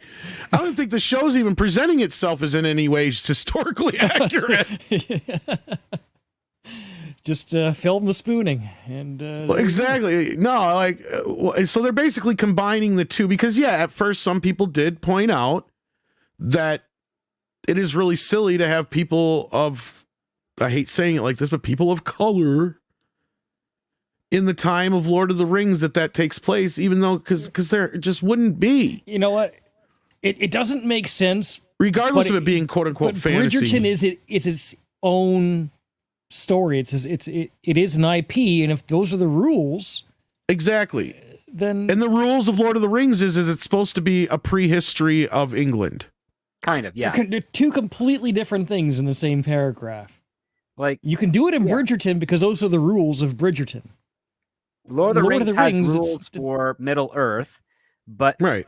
there's also a whole other section of that planet that has not been explored. And Exactly. We that's brought where you that up can- before. that's where you Yeah. can do those types of things, but the people who took over Rings of Power chose not to explore that. Because they're short-sighted, and if it doesn't have something to do with Galadriel or Gandalf or Gollum or one of the hobbits or the hobbits in general, then they don't think people will watch it. Well, that's Right. the marketing angle. Circling back to the marketing angle for you. It's like, well, it's too hard to sell brand new characters from a different part of the world and call it Lord of the Rings. But if we bring in Galadriel and have her with, Don Lemonor, as we call that elf, then people will accept it. It's like, Yeah. no, they won't. They'll actually have a better chance of accepting it if it's completely original thing within a foreign part of the world that has never been addressed before by Tolkien. Because then you also have this line of separation where you can be like, okay, these are these new people playing in Tolkien's sandbox with this other part of the world that has no impact on the canon of the books. You can actually get away with that a lot easier because you separated it. But the moment you start mingling it in together and compromising the canon, canon is essentially a fictional history, and we have to value the history as it was written, warts and all. And the moment you try to skewer that, people justifiably get upset. Yeah, and I mean, it's just... Anyway, let's keep moving here. We got Leslie Jones, who claims that she got death threats during 2016's Ghostbusters. I didn't really remember seeing any of the real, what I would consider actual death threats. But I wouldn't condone any of the racist attacks that come her way if they did come her way anyway. And they came after us, right? And they even went out of their way to put the shit in the movie. That to me is the most pettiest thing of the whole thing. Like where they have that scene where they're literally reading the comments from the trailer. Perhaps the greatest irony of this phenomenon is the disproportionate impact these toxic fandoms have on their relative to their actual. Oh, here we go with the actual. They're a minority, right? Oh man. Well, Man, the same old argument. It's sad that still to this day, with the amount of times these things get factually corrected, countered with enough proof to show that these things are actually the arguments that they accuse of being, they're actually the minority, and still they continue to lie. It's that whole they know they're lying, we know they're lying, they know that we know that they're lying, and they still continue to lie. Well, it's a half truth, right? Because you can take a look at the harassment that Gina Carano had, right? Mhm. There's Yeah. a lot there, but it's not the majority. Oh, And of you can take a course. look at the Raylos. There's a lot of stuff there, but it's not the majority. What they're doing is they're obfuscating those things with the numbers of the actual majority itself that are upset. Of And they're course. trying to say that that's small, where the actual small stuff that's doing harm really is small, but it's also very loud and vocal. It's the Riva thing where they try to take maybe three or four legitimate actual comments that could be like, ooh, yeah, that's kind of a dumb thing to say. Mhm. And they're broad brushing everyone that, hey, if these 3-4 people said this, then that sums up everybody. But yeah, I, but it could. Oh, go ahead, Price. You. I wanted to say that, and I may have said it before, but if you look on, let's say, Twitter, I have you can send me a DM, but if I don't know you, it goes like in a separate box. Sometimes, once in a while, once every few weeks, I look in that box. Almost always, there's a few comments of somebody saying like, that kind You of suck. Moses Ingram, like a really terrible comment. Yes, I'm a puppet and nobody cares and whatever, but I'm just saying that because I'm a puppet and nobody cares, I can show you that I got a few messages and nobody's watching me. There aren't millions of people watching me on People some. I actually follow say that shit to me though, Price. Right. I mean, nobody's watching me on Star Wars. Like nobody's watching me on a show that's $200 million budget that millions of people supposedly are watching all over the world. And I still look in that box and I get a few comments of people getting angry or cursing me out or saying bad things to me. That's what it means when you're online. And if you're a public figure, there's no way, there's no statistically, even if let's say it's just people that left a loony bin, there's at least like 10 of them that can write you a message that's really terrible if they saw something that they didn't like, to somehow suggest that those 10 people are like entire fan bases of millions of customers is just such a crappy and shitty thing to do. And that's the thing that bothers me the most, that they do over and over again. And even this jerk that wrote this article that you're reading now, he knows the truth. He's just being an asshole. Well, yeah, because we have the proof, right? The proof is when they claim that something is whatever and nobody goes to see it, it's our fault, right? It's never their fault for making something bad. And then kind of going off of the point that we were just talking about before this, about, you know, how these fandoms, you know, they could make something in another universe, but they don't, or, you know, another part of the universe, I mean, I think it's hilarious. And this is one of the best things about Mandalorian, whether you kind of like the show or not.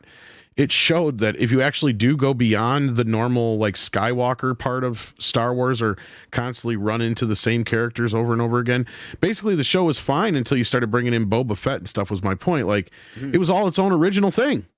And to this day, it's still the most popular thing that Disney has done for Star Wars, sans The Force Awakens, which was kind of a false idol of sorts, because, you know, you can get into that whole discussion. But here we are again with the same point. Like, yes, no. The majority have turned this shit off like a faucet. Like, look at Marvel. It happened a lot faster than we even had. When people would ask us, and Script knows what I'm talking about, when people would ask us, one of the questions we get asked a lot back in the day was, when is the bottom going to fall out on Marvel? Because we all seen it coming. Mm-hmm. And we said, basically, it was going to take 3-4, you know, failures in a row. Well, it actually went a little faster than that, but that was because people were still going to see the shit because they still trusted Marvel, and you had a large portion of the general audience that just weren't really tuned into the shit like we were, seeing this stuff coming, right? And I said, I think that the point where the general audience fell out of Marvel was when they went to see Doctor Strange 2, because that was the last film that was kind of a success, that wasn't kind of a side piece like No Way Home, right? Or Deadpool and Wolverine, right? Are the two exceptions to the rule here since then. But basically, when people went to that movie and they realized this is not a sequel to No Way Home, and this is not a sequel to Doctor Strange, this is a sequel to a fucking TV show that nobody watched. And when you look at it in the grand scheme of things, you can say, oh, well, few people, I watch it, a few people watch. No, literally nobody watches these shows, guys. Like, I said literally, and I shouldn't have used it that way, but like figuratively, it's like it had a high. Figuratively is what I should have said. Is yes, because we're at a point where shows like are getting 1 million views, and it's like, do you realize that show would have been canceled before the second episode? Yes. Had this been 20 fucking years ago? Yeah, 1.0 market share is really bad for a television show. That's what I'm getting at. Like, they're acting like it's a big success because they get a couple million views. It's like, that ain't shit. Well, We're getting that many views on our videos combined. yeah, right? exactly, right? we're getting more views in the community combined than the show is getting. Right. People And making fun of the show are getting more views And that's in what's the show. pissing them off. That's the main point here that's pissing them off. And that's where this article starts to get to in the last part. And that's where they see it as a grift. It's like, how is it a grift? What are we promising people that they're not getting out of us? Right? No, what they have here, what we have here in this community, and we brought it up yesterday on a morning show, and I agree with it, is that this is basically what the video store or the comic book store was for us back in the day. True. Yeah, and the water cooler, essentially. The water cooler, the coffee shop, what have you. Only this time, people can make money off of it. Like, personally, I think the only channel out there that's a grift is Emergency Awesome and Mike Zero. Sorry, so more than one channel. Because they just lie. And oh, yeah, those are basically tabloids. Yeah. Exactly. Yeah, there's another one. There's another one that I don't want to say his name, but there's one that really, every time I see his thing, it's such a... like so clickbaity. You click on it and he really wants you to believe he has a story, and then you click on it and he's not really telling anything that really happened in his thumbnail. And the sad part is that he keeps growing and growing and growing. So I always think to myself, maybe I should just make up lies and maybe people will enjoy my videos more. I feel like Mike Zero's in a special case now where everybody knows he's full of shit. But there's a few others like him. I was referring to somebody else that was like, yeah, but they want the Bat Boy stories, CC. That's the thing, right? Like they want that element. It's like, I don't really watch him anymore, but at the same time, I understand. Like, everybody knows he's full of shit, and somehow it's kind of just addicting to watch those. Like I said, it's the Bat Boy story. It's like you see the Inquirer, you know they didn't really find no Bat Boy, but god damn it, you got to buy that because you got to read that fucking story. Right. And he may be the master class of doing that. I mean, I give him credit that every day, about 3 times a day, he just comes up with a story on the fly, on his own, that doesn't make any sense. He says it like with a really serious face and uploads the video.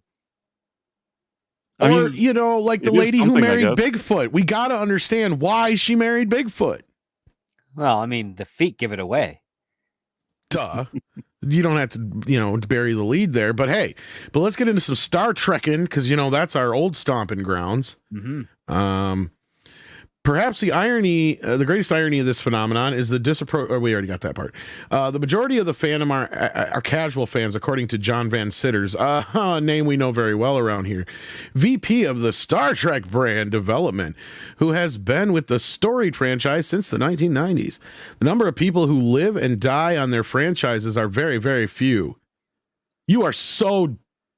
This is the reason why you should not be in charge of Star Trek. Is he trying to equate that with regards to like the general population of the planet?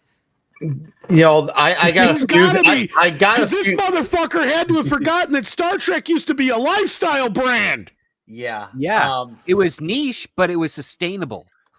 Yes, it was. It maintained its audience and held on to it really strongly. And I know that someone who just looked at Star Trek from afar, who'd never watched it, it's like, sure, for some fandoms, yeah, I will be the first to admit, like, as someone who grew up on like Marvel and DC, yes, there is a lot of casual fans. I probably even say Star Wars, same thing, yeah. Yeah, the bulk of it are casual fans. But when it comes to stuff that is a bit more niche, Star Trek, that is filled with diehard fans, people who are into Star Trek.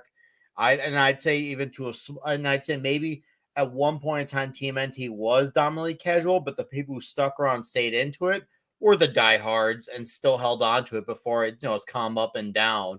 But some of these franchises are dominated by diehards. This is just him trying to once again do the broad brush, one size fits all, just to try to legitimize his argument, because he knows most people aren't going to actually do their homework and look into it. So they think, well, he's come from a place of legitimacy and authority, so he must be right. Sorry if I was a little loud there, guys. I changed my setting here. Maybe that'll help a little bit. But you sound. I think you're just. Yeah, no, like no, it does get me because like somebody like Clobby would come in at this moment and go, "Do you realize how many people I know?" And I can hear his voice right now going, "What the hell is he talking about?" Like, Star Trek is one of the original lifestyle brands for a franchise thing like that. Like, Trekkies, they literally are in the dictionary now. Yes, they have a name. Trek. Right? Exactly. Like, that's my point. Thank you. Somebody understands where I'm coming from here. How the fuck can you say something that's stupid?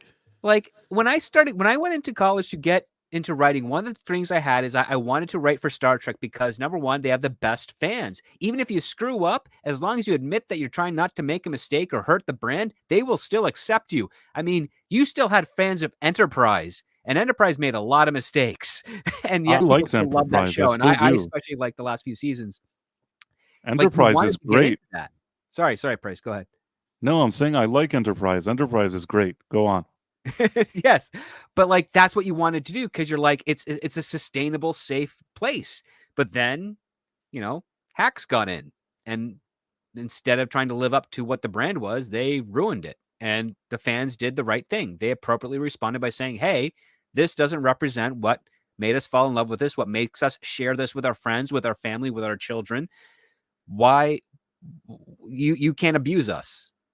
And there's nothing wrong with that. Like that's what general audiences were doing too. Like even like your casual fans would watch Star Trek at 6 p.m. What was it, Thursday nights in some areas? Like that's what you did.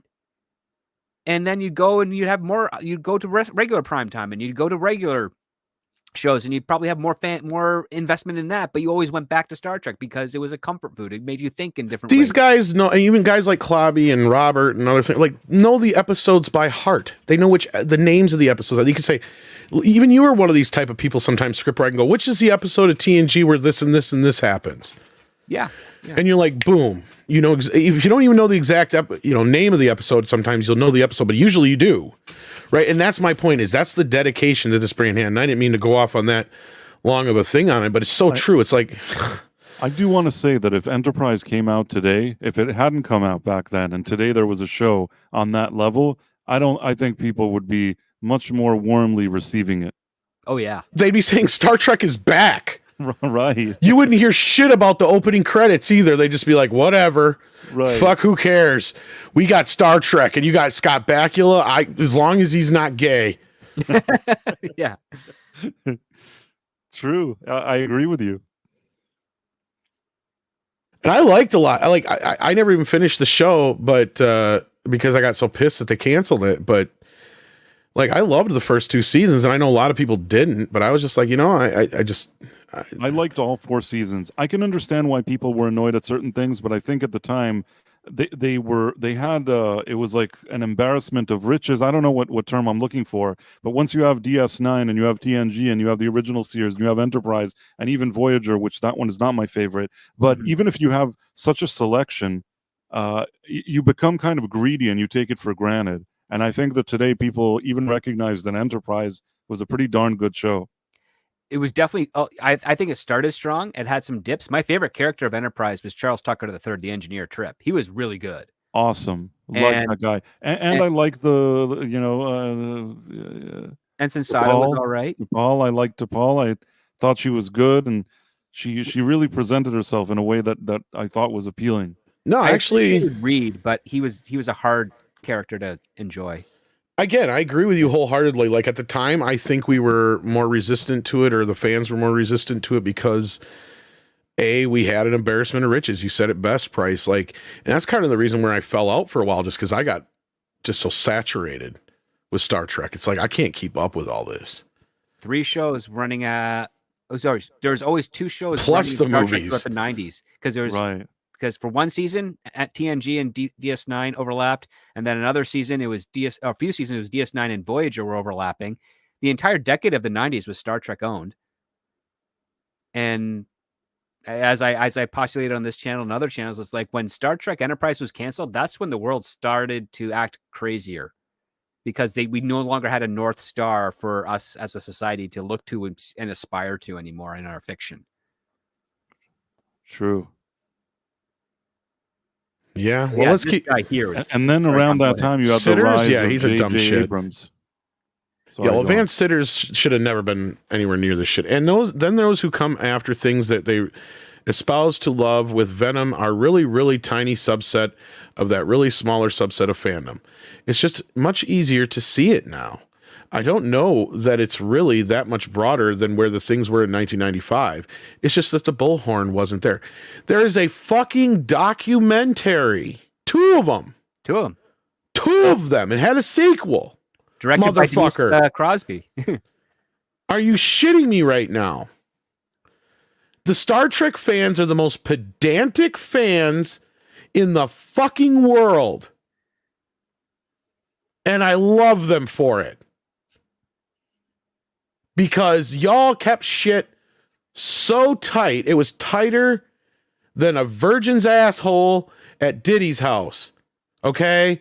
Like, I would have just said tighter than a numbed clam. Okay. I don't give a shit. I had to go for some Diddy jokes tonight, yo. Oh, that was good. Well, hey, it's okay, man. Like, it was puckered the fuck up. Because even, yeah, exactly. Afterwards, no, now that's what Star Trek is like after a Diddy party. But like, like, I mean, you guys would hold shit to such. I was in admiration of like my cousins and stuff who were Trekkies because they would hold everybody so much like, you got to explain to us why the Klingons look different. You got to explain to us why this is this way. You can't just let that slide, you know. And they were all up on that shit for the longest of time to try and make sure that all the ins and outs met up and there was an explanation for this, that, and the other, and no real hanging chads anywhere, right? Like, now the whole show is nothing but a bunch of fucking plot holes and garbage. And where do you even get this idea? Because like those were the original OG hardcore fans, man. You're dumb. No wonder Van Sitters, this is falling apart. Anyway, for some, combating that bullhorn amounts to acting as if they can't hear it, particularly when it's negative, toxic conversation. We don't even engage. Says a marketing again. So what do you consider toxic? Because that could just be anything, right? That you consider something you don't agree with. Like with toxic people, you try not to give it too much oxygen. One principal concern is that reacting to these kind of attacks risks alienating fans who are unhappy with creative choices about a franchise, but haven't tipped over into abusive behavior. See, abusive behavior, that's the other one I love. Like Shout Factory said that, because I told them to choke on their extra few bucks they got out of me. That's abusive behavior, according to them. So a studio may attempt to amplify friendlier voices instead. Oh, so basically, you know, anyway. Will reply to comments that are positive and elevate those things, says a TV exec. Yeah, that's why I'm blocked from Star Trek. Now he's getting into the whole thing that set him off on writing this entire article. And so, you know what? He's right, but I'm glad it's happening. Still, toxic fandoms have grown so pernicious that they've become a fact of life for many, and so powerful that while talent executives and publicists will privately bemoan the issue, fear of inadvertently triggering another backlash kept several studios from speaking for this story, even on background. As one rep put it, it's just a lose-lose. Those who did talk to Variety all agreed that the best defense is to avoid provoking fandoms in the first place. In addition to standard focus group testing, studios will assemble a specialized cluster of super fans to assess possible marketing materials for major franchise project. They're very vocal, says studio exec. They will just tell us if you do that, fans are going to retaliate. Well, you should probably listen. These groups, that's a good thing. Yeah. They should do this. Groups. What was it? Yeah, these groups, quality control. Yeah, these groups have even led studios to alter projects if it's early enough and the movie isn't finished yet. We can make those kinds of changes. Yeah, and this is what I keep saying about what's a big difference between the video game industry and the movie industry. Is that's where you're going to notice a big change and difference first. Is in the movie industry because things can move faster. Several studio insiders say often put their talent through social media boot camp, in some cases when a character is intentionally challenging a franchise's status quo. So they inadvertently admit that they know they're doing this shit on purpose. The writer's pissed off that it's happening. Yeah. But it's a good thing. You get people who know the rules and the source material. and you ask them, and you learn from them. You have them be a part of the process so that you know that you're doing it correctly, and that it, it's it's doing a good thing. correctly while also at the same time trying to take a risk so that you can surprise and entertain the core audience as well as bring in new people as well. It's a tricky thing to do. It's hard to get right.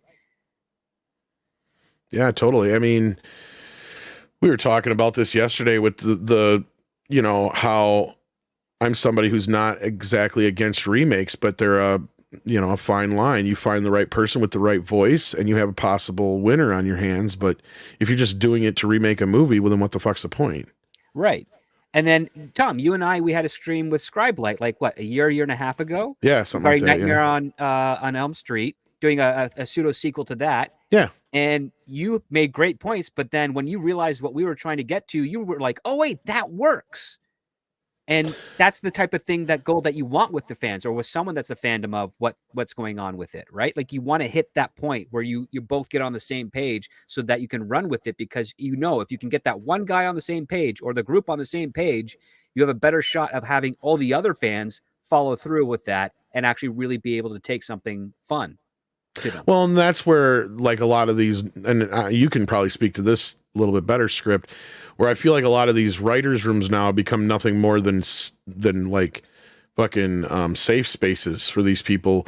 Like, all the way back to the whole thing with Star Trek Discovery with Walter Mosley, right? Oh God, yeah, I remember that. To where like you can't get to those places unless there is the back and forth, the push and pull, the ability to have the freedom to go beyond just discussion, but even disagreement. Well, that's what a true safe space is, because it's allowing you to say anything so you can get it out there to experiment with. What they call a safe pace, and I said this in my video for Walter Mosley, they're sort of safe space. Yeah. It's a thought prison. It's not a safe space. It's a thought prison. And that is antithetical to a writer's room, because you got to go to a dark place if you want to make your villains sound villainly. And then you also have to be able to bounce back with a counter argument for light and hope and all that stuff. You can't just not say it because you're afraid of offending another writer in the room. That's not writing. Yeah, no, it's not. And as Cece was saying, we're getting to the heart of the article now, I think. So let's keep going here, because this is taking a lot longer than I expected. Let's see here. We got to the boot camp. Students quote permission, take over social media accounts entirely. They will take over their account if the actor gives them permission. And when things get really bad, especially involving threats of violence, security firms will scrub talent information from the internet to protect from doxing. In some particularly egregious cases, as direct response has been necessary, in 2022, after Obi-Wan Kenobi... Oh, here we go. Yep. And I hate to invoke this, and I understand safety is a concern. I'm not going to try and downplay that at all. But this is the same fucking media that's trying to act like some crazy fan would even try to do something against any one of these fucking people that we don't even see exist. Yet we had a president get shot at twice in the last few months, and they're still trying to like downplay that in the media, but yet you're trying to upplay all this bullshit. Fuck you. Yep, Fuck they only want one type of shooter narrative to exist, but the other one doesn't. And if it comes up, you bury it as. How many Mark David Chapmans have we really had in the last 50 fucking years? The one that shot Selena, and that was more of a personal thing. Right. So yeah, I'm trying to think. When was the last time you had a nutty fan kill somebody? Or attempt to? Was that even Jodie attempt Foster to? Yeah, that'd probably be one of the last times I can think of. Yeah, well, I mean, what we're seeing here, especially on the media side of things, and I'm not trying to downplay it, but it's it's a pre-victim card, exactly like Joey's saying. Also, I have to be fair here, and I know this sounds douchey. She didn't show hundreds of messages. She showed a few messages, and she said, "Look at what happened. There's so many of these." First of all, and I know I'm going to sound like a jerk now. If I was being paid millions of dollars to be on a show that probably tens of millions of people are watching all over the world, and this is just me, would shut the fuck up because I'm going to take my millions of dollars and I'm going to do whatever I want with them. And if somebody in my spam box tells me that I'm a terrible person for whatever reasons, even if it's the worst reasons in the world, which I don't condone, I don't think anybody should ever write messages like that. No, and I'm not but, condoning it either. But yeah. you're a public figure that's just gotten millions of dollars. It comes with the fucking territory. You and your reporter friends shut the fuck up. That's what I think. And I'm tired of it. Well, Dimebag Daryl, that's the last one. There you go, probably. Yeah. To be fair, Moses was Pantera, not paid millions of dollars. yeah. We know that she was paid between $125 and $250 per episode because we've seen those claims supported by Gina Carano. So all right, even eight times 125, so she probably still made $1 million. For $1 million, I would also tell her to shut the fuck up. I would say for $150,000, I'd say right. Even for $150,000, you should probably shut the fuck up. For $1 million, that definitely is money. Look, because if anything, she'd be like, you can say this all you want. I'm a millionaire, or I'm whatever. I'm working. Right. Like, I got paid, bitch. Yeah. The vast majority of animals or living creatures will only be violent to protect themselves or their children. In self-defense, they're not just going to go around attacking or harming others just for the fun of it. And like Moses Ingram in Star Wars is not something that's threatening anybody's safety or well-being. And that was kind of the point I'm getting at. Is I'm not trying to downplay violence. No, it's bad. But Anything if you like go that, to through the history of times when celebrities have been murdered, 9.9 times out of 10, it's somebody they personally knew and it was over some personal thing. It wasn't some random psycho fucking fan, which bothers me even being called a fan, because the word fan comes from fanatic, which basically feeds right into crazy. we're customers. We're not fans. I know. And we're connoisseurs of Star Wars and Star Trek and all that stuff. We're customers of that. They want our attention, they want our time, and they want our money, and they want us to buy their merch and all that and pay for their subscription and all that shit and movie tickets. So if they want our business, they have to, shut the fuck up. And I will say that I am 100% against any kind of discrimination or threats like that with violence. I'm 100% Absolutely. against it. All I'm just saying is that when you're a public figure being watched by tens of millions of people, if you take a calculator and now calculate 0.000 something percent of those people, you'll have a handful of jerks that may have an online account of some social media and can go and send your spam box some shitty message. It's not right. It's not nice that people do that, but the world isn't a perfect place. And I don't think that it represents the customers that actually want to spend money on this stuff. It doesn't represent them, not the majority of them. No, and again, that's just, I agree with that wholeheartedly. And yeah, they're not even pointing out how crazy some of the fans are on the other side. Thanks, Joey, for bringing up the fucking Raylos or the shippers in general. Yeah. These nut fuckers. Need I remind you that they were the same ones that lost their goddamn mind over It Chapter 2? Oh yeah, like I brought it up earlier on as when they were conflating the fact that the fandom that's loud is actually the normal fandom that's normally stuff, and the stuff that was abusing people that are sending abusing messages to Gina Carano, the Raylos, all those people. They're the small ones that have the loud voice that are trying to get waves made, and they're not doing it. But they're going after the people that are genuinely criticizing and have concerns about what they've spent money on for decades, and that the product that they've invested in and the time that they've invested in is being completely run horribly by the owners. And the owners are saying, yeah, thank you for your money. Now go away. That's what hurts the most for most fans. You hit the nail on the head right there, Script. We have spent years on these fans, sometimes lifetimes, right? I mean, there's certain people it bothers me that Clobby will never see Star Trek, see any kind of a great Star Trek again. Star Trek again, or something like that. Just little things like that. That's the kind of shit that bothers fans more so than the other shit. So they need to keep that shit in mind. And we got some super chats to get to here soon too. I see you guys out there and I appreciate the support. What? Sorry, do your super chat. I just want to say something afterwards. No, go ahead and do your point first. Okay, so basically, I had a friend called John the White who was one of the biggest Doctor Who fans ever. Clobby was familiar with him for sure, and he was a friend of mine, John. I absolutely loved the enthusiasm he had for Doctor Who and how much he loved it and how much he could tell you the name of every episode, and there's like 1,000 and something episode. He knew every single thing you could ever imagine about this show. And because of everything that's happened with the series over the past few years, he had been very vocal and he'd be complaining and stuff like that. He also, at some point, he was sick with cancer and he passed away. And on the day he passed away, do you know what people did online? These wonderful people that want to quote unquote combat toxic fans. Do you know what They they were did toxic. yeah. Do you know what they did when he passed away?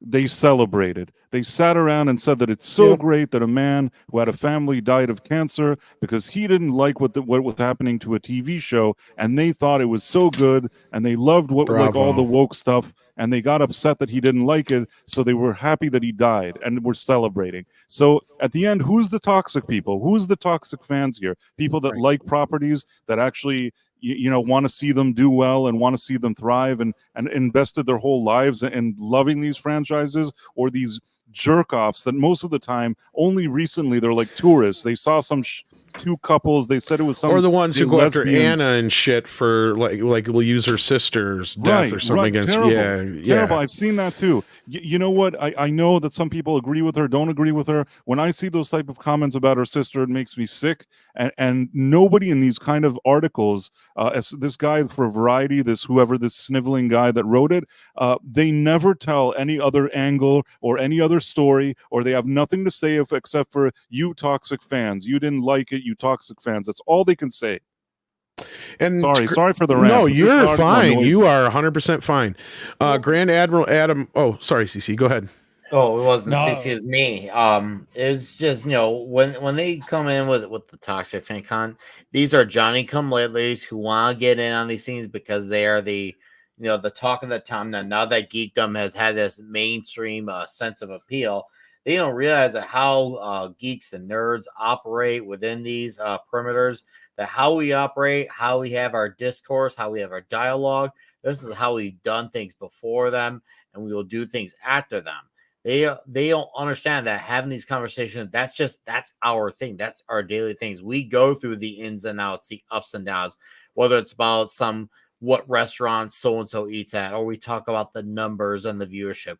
We do that. They don't get that. And they just think, because we dissect things a bit, that's somehow like that's very evil and dangerous and toxic. They don't get it, and they never will. And that's what they get for stepping into a thing that's now trendy. And once it falls out, trust me, you're gonna see a lot of these people. They're gonna flock wherever something else goes. For all you know, they might start flocking more towards the NFL because Taylor Swift's involved now. So give it some time. They'll probably start flocking there. Yeah. Well, and to answer at Grand Admiral Adam, who may not know what I'm referring to, so I'll try to keep this brief. Back when It Chapter 2 came out, a bunch of gay shippers who clearly didn't read the fucking book lost their little fucking minds when they had the gay person get killed by it.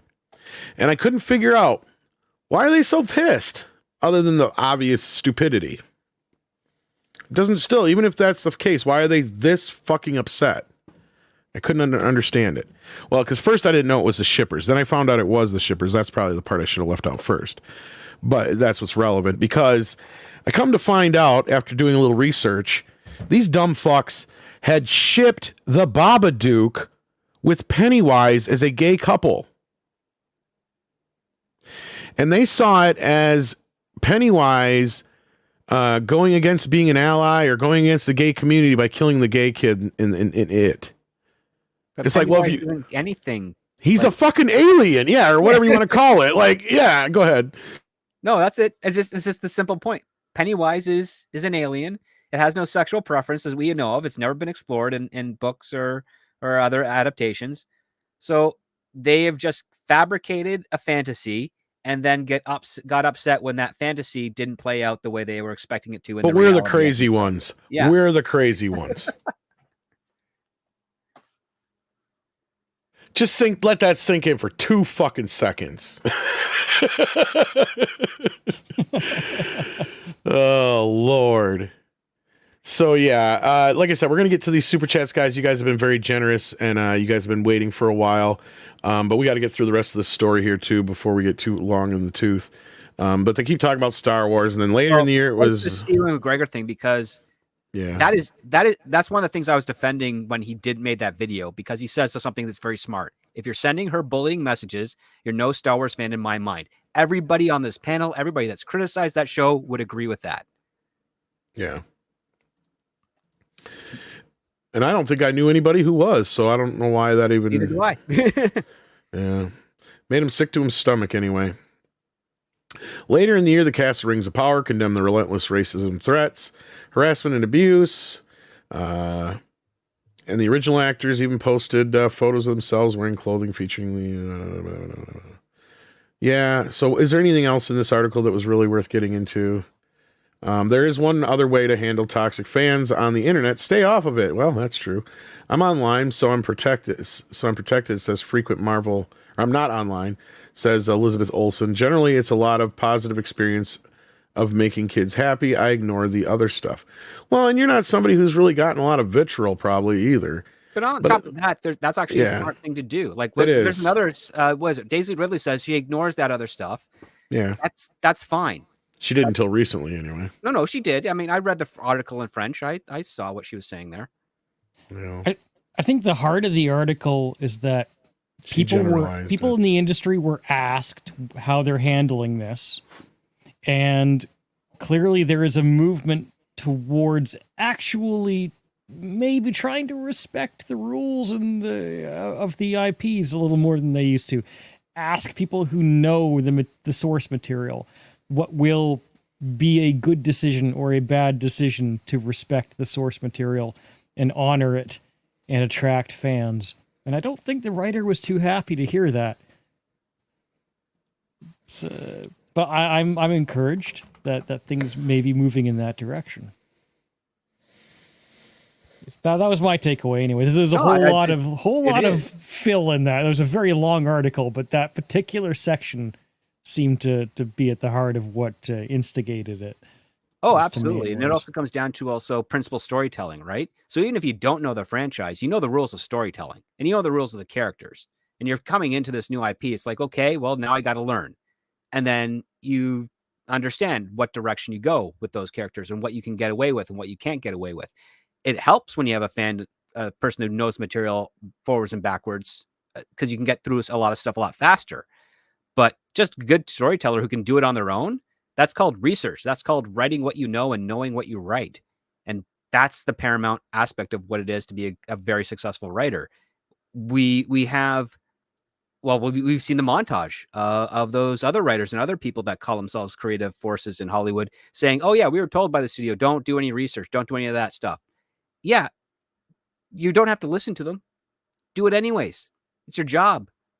Imagine that, like that accomplishing things of value takes work. I know, right? So wow, what a concept. You might have to put in a few thousand hours. You might have to read a few books. Learn some things. A couple seasons of television. Just yeah, and that's how I can't even believe that. They actively don't want fans in the writer's room. Like, I can understand hiring somebody who's not a fan, right? Mm-hmm. But I cannot, for the life of me, understand turning away somebody because they are a fan. Only if it depends on what level of fandom. Like, if I guess any idea, like you're never going to move anything. Like, you want to do something where, hey, let's do let's do like Picard season 3. What if Picard has a son? So many Star Trek fans would say, no, he can't have a son. And you would never have gotten Picard season 3. That's a fair point to a point, but there's also, like you were saying, like the little like story meeting or whatever you want to call it that we had over Nightmare on Elm Street. Sometimes it's you got to get that other person in the room to understand why. Exactly. And maybe there's a reason for that, because you can't just do something. You got to have a good reason for it, whatever it is.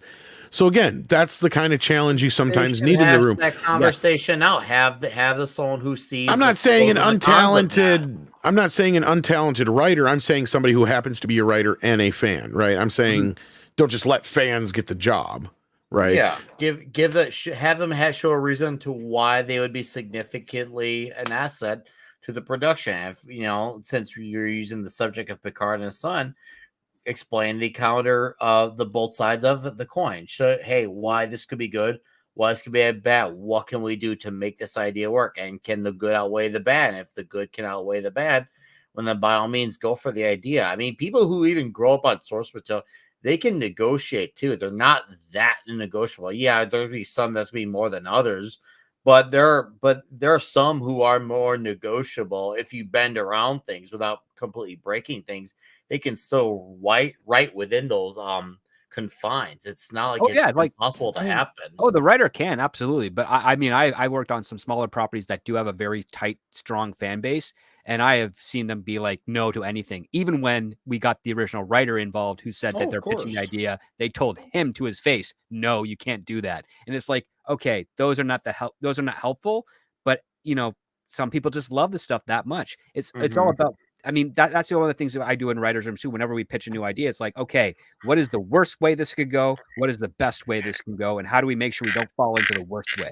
Yeah, and that's good. You're looking for the moderation there, because even if you get someone, and that's why I don't even write off the idea, me personally, of someone who doesn't know something, because you can get someone who doesn't know something, but if they're willing to take the time to at least learn ideas from it, it's like, okay, hey, at least so and so's trying to understand where this comes from, what makes it what it is, and go from there. Because at least, okay, someone's trying to work off of something rather than someone who's just Florida manning and letting loose to the point where it just becomes unrecognizable and it's just the property and name only.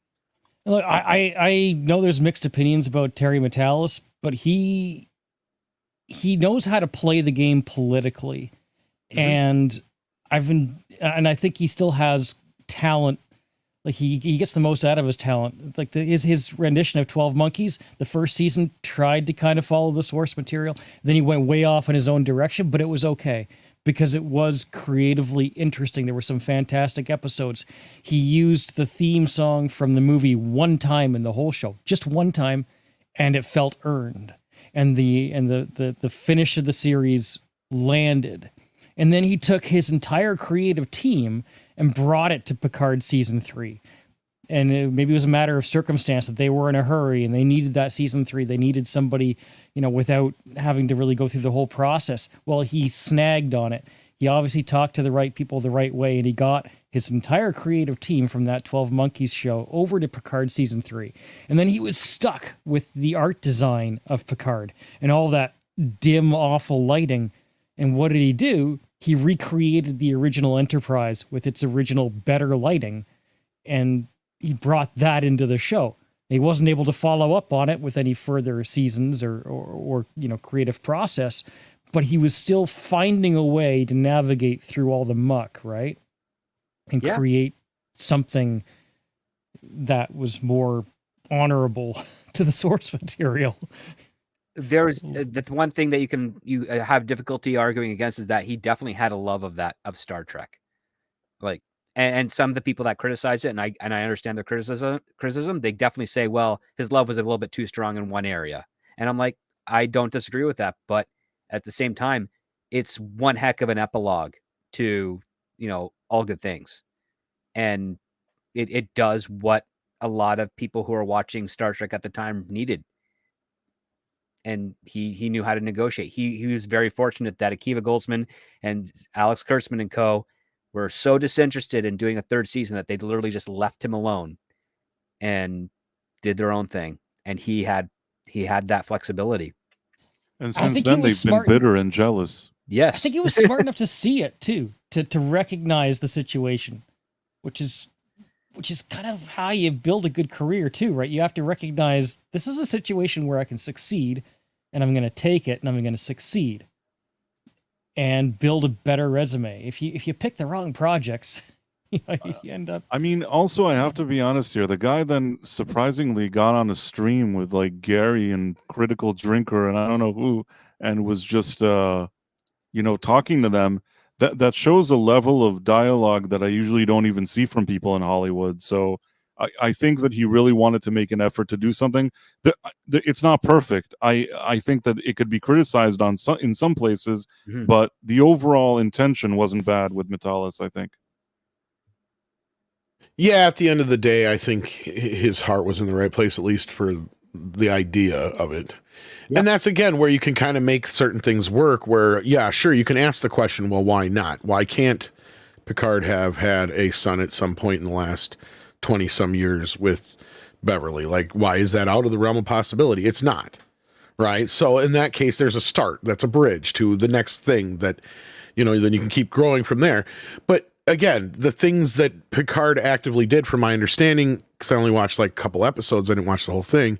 Because I was like, yeah, it's okay. Yeah, it feels like a TNG movie. That was what I got out of it. Right. So at that point, that was about as best a review I was going to give it. Because I wasn't going to sit there and watch the whole thing because I didn't like the first 2 seasons. As far as I was concerned, it was still Picard Bot 2.0. It wasn't really Picard, so whatever. But yeah, anyway, did David Zaslav hold or want this holdover previous regime? Okay, he's talking about Joker 2. My understanding is he fast-tracked this movie because of that being their biggest hit they had at that time in the last couple of years. Yeah. And that's where, and not only that, they were pissed because they didn't get a lot of the revenue from the first film because they had a lot of other production companies involved with it. So this time around, they were going to try and make sure they got a bunch of the money, but I think they just made a mistake. Yeah, they pulled the producers on Joker 1. Yeah. And then got successful for it. And then for Joker 2, Zaslav made the call. Well, this made money. We should make another one to make more money. But given the performance that this is having right now, they're never going to do a movie like this again under Zaslav. Probably not. And then we got Grand Admiral Adam, who says, rip John Amos. Yeah, who started in a spinoff. Question was Frasier the last great sitcom spinoff? A lot of people have liked the Young Sheldon. Yeah, there's also the Georgian spinoff of that show, right? Because it's the brother character. Oh, I didn't even know about that. I didn't watch. I didn't even watch I barely even wanted to watch Big Bang Theory. So likewise, yeah. No. But I'm being fair. I mean, right? People, no. Yeah. And I did watch it. I will say that Big Bang, I think the first few seasons were pretty good. Then they made it for Friends for Nerds or something. Friends You're with not wrong. Nerds. And once it was Friends with Nerds, I think that the quality dipped. And I would sometimes watch it because my DVR was just recording it. But over time, it obviously the quality declined. Maybe they were making money and they had ratings, but the quality declined a lot. And then, Frasier actually is back. It's on CB. It's on Paramount Plus right now. Season 2. It's holding up, in my opinion. I watched the first season, begrudgingly, just in the background from time to time. I'd put an episode on, and it was all right, but it wasn't great. I mean, I watched the original series pretty religiously, and 9/11 actually took away one of its principal creatives. And I'm not sure the show ever was quite the same after that. Mm-hmm. I haven't watched the revival. The revival's being supervised by James Burrows, who did Frasier and Cheers.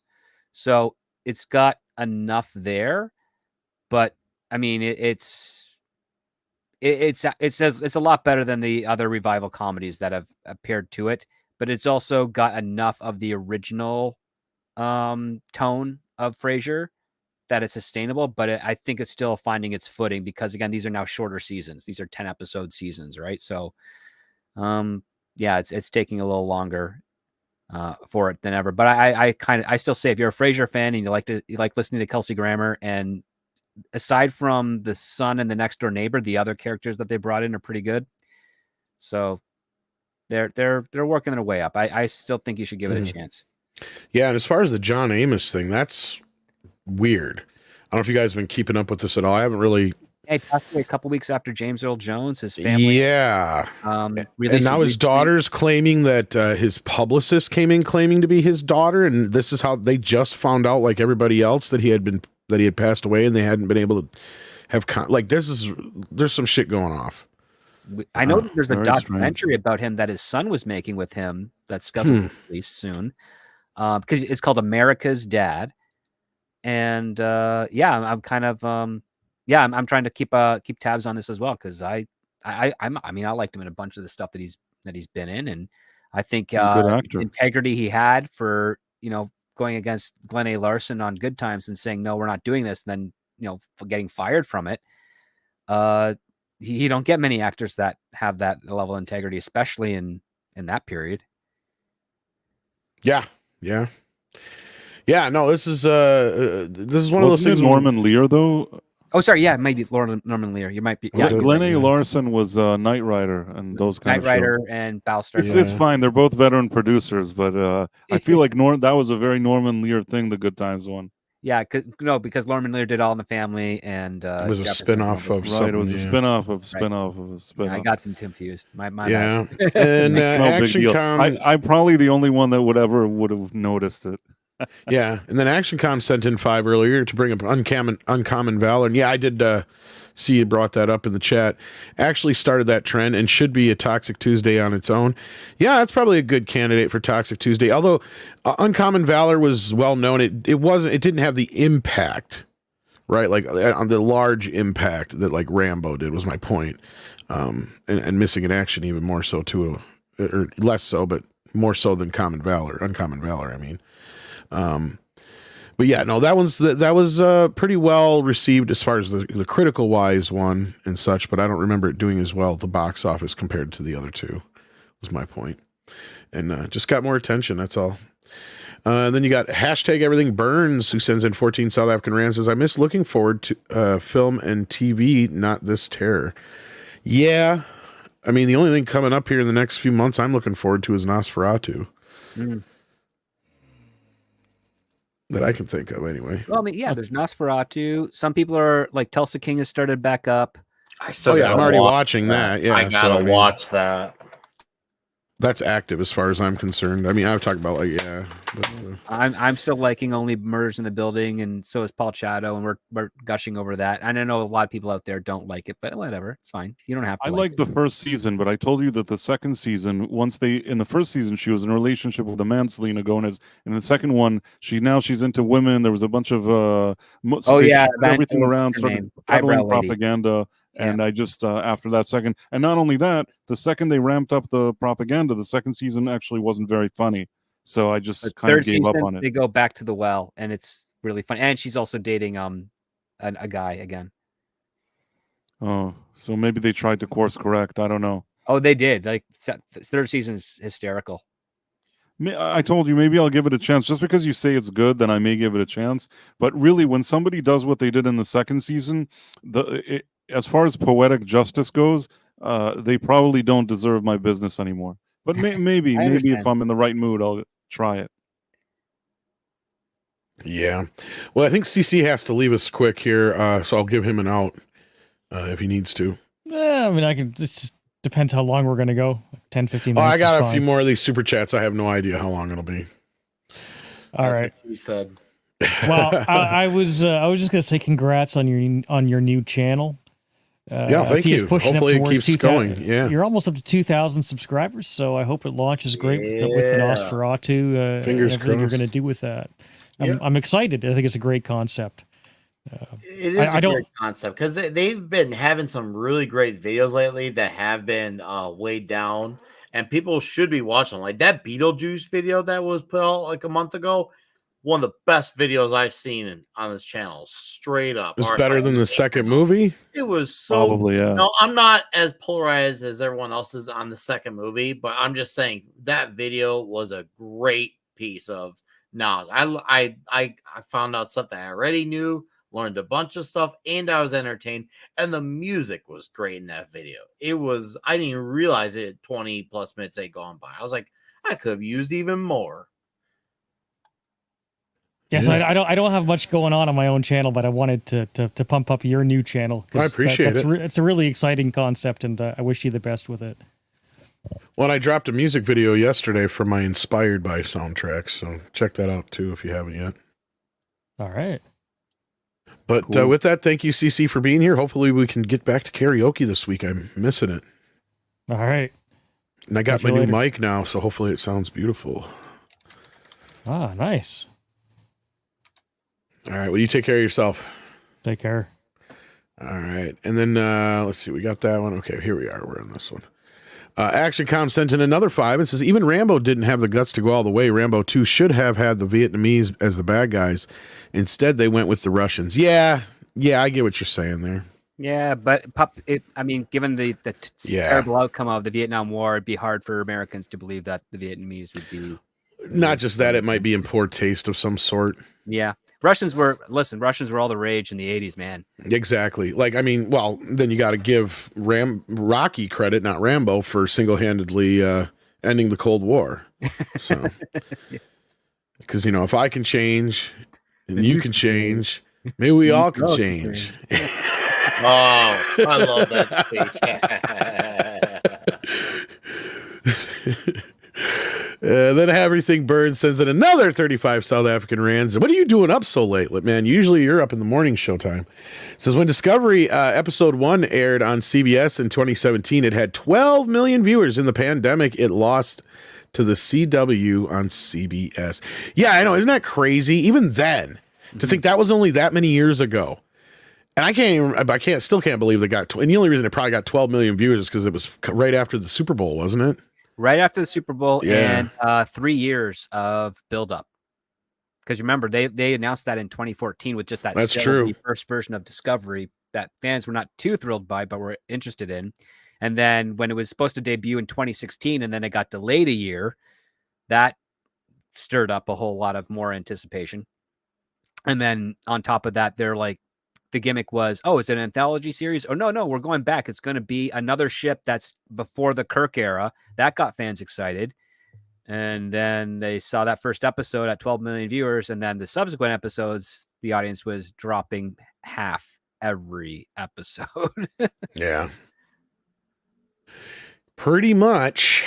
But now we're celebrating shows that get 1 million viewers.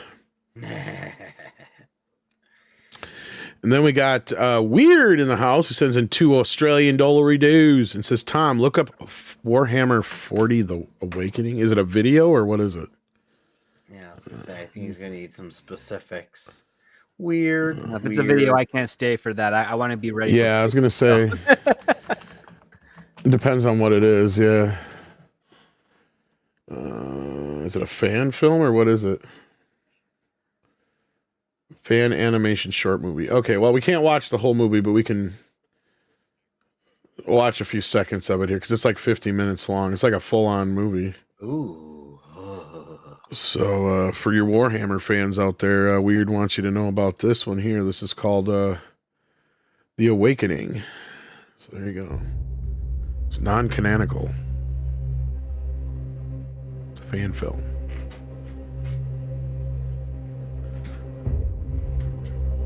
So let's jump into it a bit here. Let's see here. It's a chain reaction, which could spread to other energy nodes. This could delay or even halt the awakening protocols. Very well. So, what is the catch, priest? That looks pretty good quality. It's loud. That's it. Turn it down a this bit. data, brother. Oh, that's a little static, but we need it. It might be human faces are hard to 3D animate. yeah. But no, the other stuff looks pretty good. Really moody looking. Doesn't change the color palette all that much. Yeah, it's got matrix lighting, yeah. Yeah. There you go. There we go. Something different to look at. No, not too shabby. There you go, guys. Check that out if you're a Warhammer fan. I don't know much about it, but there you go. And then we got a couple more here. We got Batman in the house who says marketing people just want to market themselves and almost all woke, which is why they can't market anyone be them. Anyone be them. But I think, yeah, they mean but themselves. All ads are the same today. Yeah, you're not totally wrong. I agree with most of this, what you're saying here, or pretty much everything what you're saying here. So, this goes along with what we were saying before with, yes, Sadie, just a second.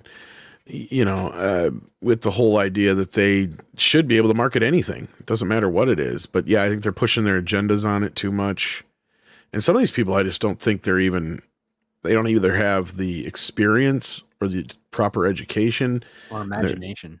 And they're just DEI hires a lot of times, I would imagine.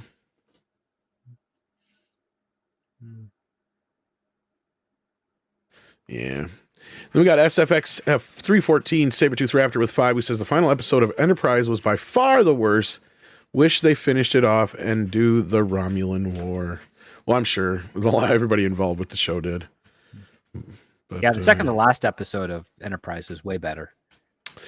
Yeah. But that catches us up, and I want to thank you guys for hanging in there. We went a little bit longer than we normally do on the show, but it was a good show. I thought we had some good conversations, and I'm sure we'll get into all the Star Wars talk tomorrow. I was going to get into some of that, but... By the way, I sent you something, Tom. I don't know if you saw it. Oh, yes, yeah. So go ahead and plug your stuff, what you got coming up here, Price.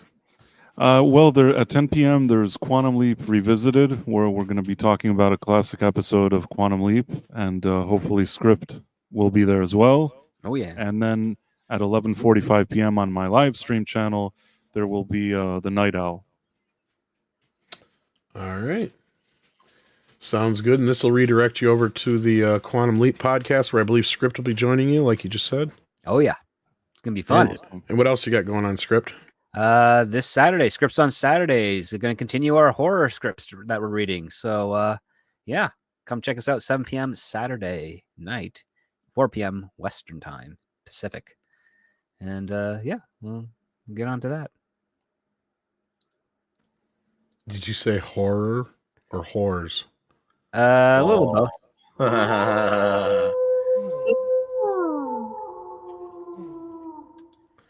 Indeed. And Nick, I gotta ask, Do you like scary movies? I really like Stab. Stab is really good. I'm sorry, that's the wrong answer.